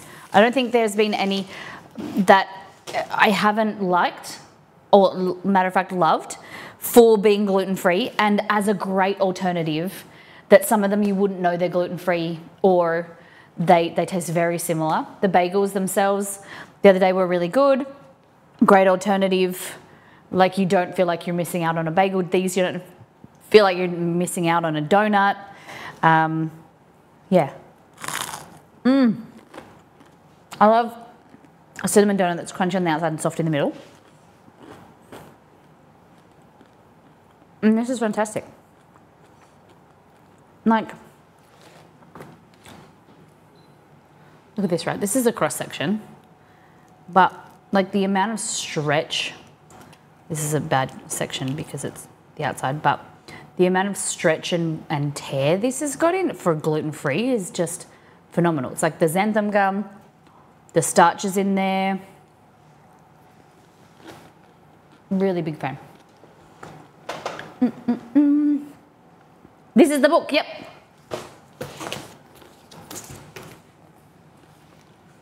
So, as I said, it's an ebook as well. So if I was in North America, I picked this up for 24 Australian dollars, delivered. But you can get the ebook and just print it yourself, or like get the ebook and use it on your iPad or something. It's really, really great. Like gluten-free pasta, gluten-free dumplings, gluten-free fried chicken, profiteroles, eclairs. This is what we're gonna try and make on Friday. Like, there's eclairs, or what I'm thinking is, this is a bee sting cake, which is like caramelized nuts, honey cake, or there's, or we made the Japanese cheesecake, the souffle cheesecake. That was really good. Exceed and I both loved this. Probably better than any other Japanese cheesecake we've ever had. Like, it was phenomenal. Pastry, so we're gonna probably do, maybe I'm thinking one of these, like an apple frangipane tart, or there's pear. Where is it? I love a tiramisu tart, but I think I want to do this one. Nope. Yeah, almond, pear, and brown sugar tart. Look at that. It's amazing. So heaps of options. And like I said, it's the reason it was created is she talks about like going to parties or having family events where she'd have to miss out. Like, that she would be relegated to the gluten-free cardboard section. And it's about, for more intermediate skills, so it's not for the beginner. The ingredients are a little bit harder to find, but it's for making the food. It's not necessarily healthier. Gluten-free sometimes isn't healthier. If you're substituting things, you know, it is a bit different than eating vegetables to make it gluten-free. These are having the things that you used to have or that you want to have that you maybe miss out on because they've got gluten. This is like creating an alternate recipe. So, yeah. Celiac disease or gluten intolerance used to mean that favourite foods like a delicate pastries, springy noodles or fluffy cakes were off the menu. Now Melanie Pearson, I think it's Pearson, Instagram foodie and the first celiac contestant on MasterChef Australia, is bringing them back. In her debut cookbook, Mel shares 75 of the most superb gluten-free recipes for food that is rich, tasty and indistinguishable from gluten-based versions. So it's really fantastic. Like, her, just her ethos on food is very similar to mine, and just like her connection to food, and, you know, foods that when she was diagnosed with celiac, which is an autoimmune disease, she had to say goodbye to, and she put a lot of effort, and you can tell there's a lot of work that's gone into refining and creating these recipes so that they could be something that everyone ate. And you wouldn't know that they were gluten-free, compared to creating a gluten version and then like a gluten-free version for someone who has celiac. Everyone can eat them. So Big fan.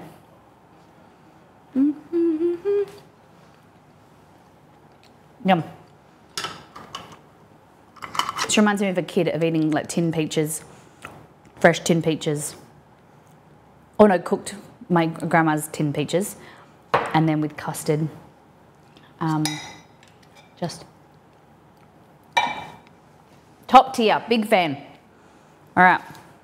So unfortunately, I was really excited to see my dad and you guys see the yabbies, but I will take lots of videos and we'll probably cook them on Friday stream because we're doing, for those that didn't know, it's meant to be donuts, but I gave them the wrong information, I think. Power World. So we're doing a morning stream, but we're going to play in the office. We're going to learn how to play Power World. So if anyone would like to play with us and teach me, like Roselli's going to teach us, mods, community members, you're more than welcome. And then Friday we've got mushroom risotto, arancini, and probably the gluten-free tart in there. So it's going to be a fun week. Oh. And I get to clean my stovetop now. Clean my stovetop. Do you have a recipe for that jam? No, because I didn't even follow a recipe. Basically, I got fruit that was kind of going a bit soft in the fridge after Christmas, chopped it all up, put it in a pot with a little bit of water, bit of sugar, a little bit of lemon juice or citric acid, and then boiled it, the heck out of it. So no, sorry. But we can work on something. We can definitely work on something. It was just, and I just made that much. It was perfect amount for one little pot. But yeah, my dad's bringing peaches up today. And maybe some other fruit. So we can have a look. Make some jam. Because a lot of jam making is tasting as you go. ABT, baby. Okay.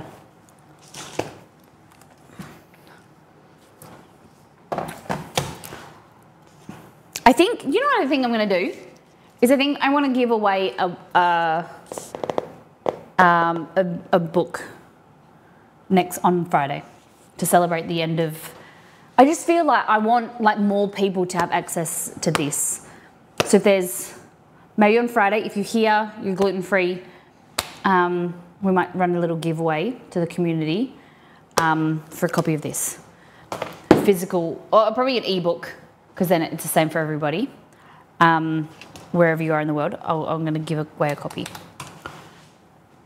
So nice to hear from the other side of the world experiencing summer. Oh, I've been complaining. It's been hot and gross and muggy. I'm not a summer person, Lulu, so I apologise. And we can definitely trade places if you want.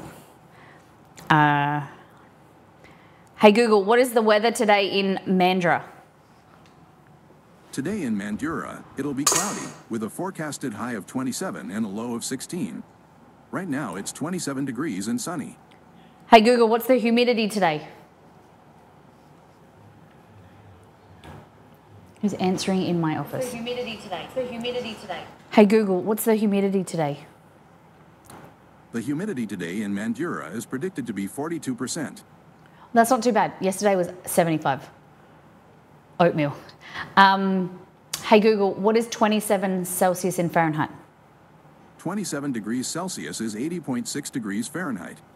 Yeah, so it's not too bad today, but it's last week and the week before, it's gross. January and then February gets the hottest.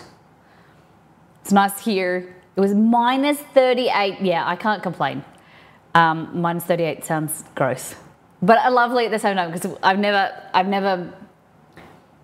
been to the snow, but I've never seen it snow.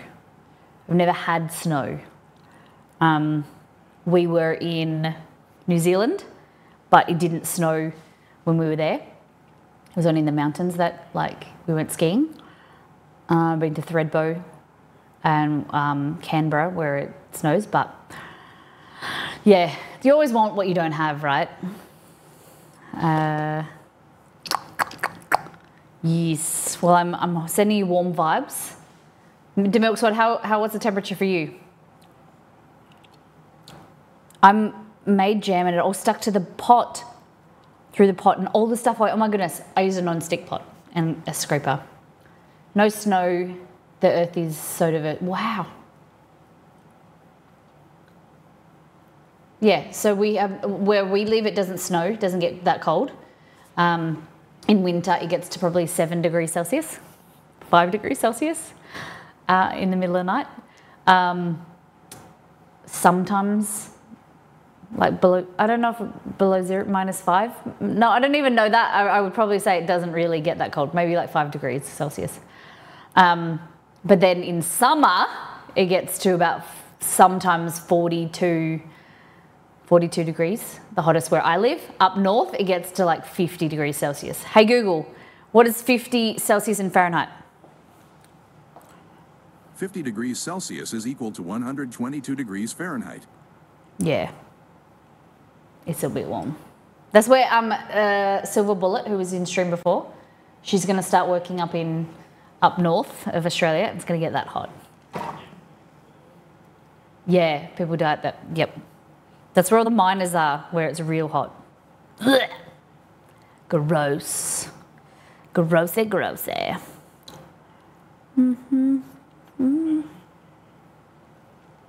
All right.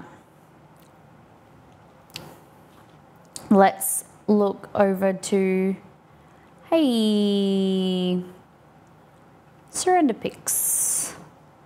She's doing newest hand pulled noodle on the shot. What? She's making hand pulled noodles. Should be cool. All right, I'm gonna read Serendipix. I think it's Serendipix. But she's been in the stream before. Guys, copy and paste the recall message. Hawker, thank you for giving to Jessica. And Jessica, thank you for the raid. Cheeky little stream. Thank you for the 2 bits of support. I appreciate it. Next stream, mods versus Power World. We're going to learn to play Power World. I know that it's not for everyone, and that's okay. But we're going to have fun with it. And I'm going to learn with the Roselli and the mods. And if community members, if you want to play, join Discord. Join Discord anyway. But copy and paste this raid call message. Let's go send some love over here. Thank you for hanging out with me today. Thanks for supporting me with my oil fiasco and having some fun chats. Take care, brush your hair, be good to yourself and those around you. And we'll see you next time.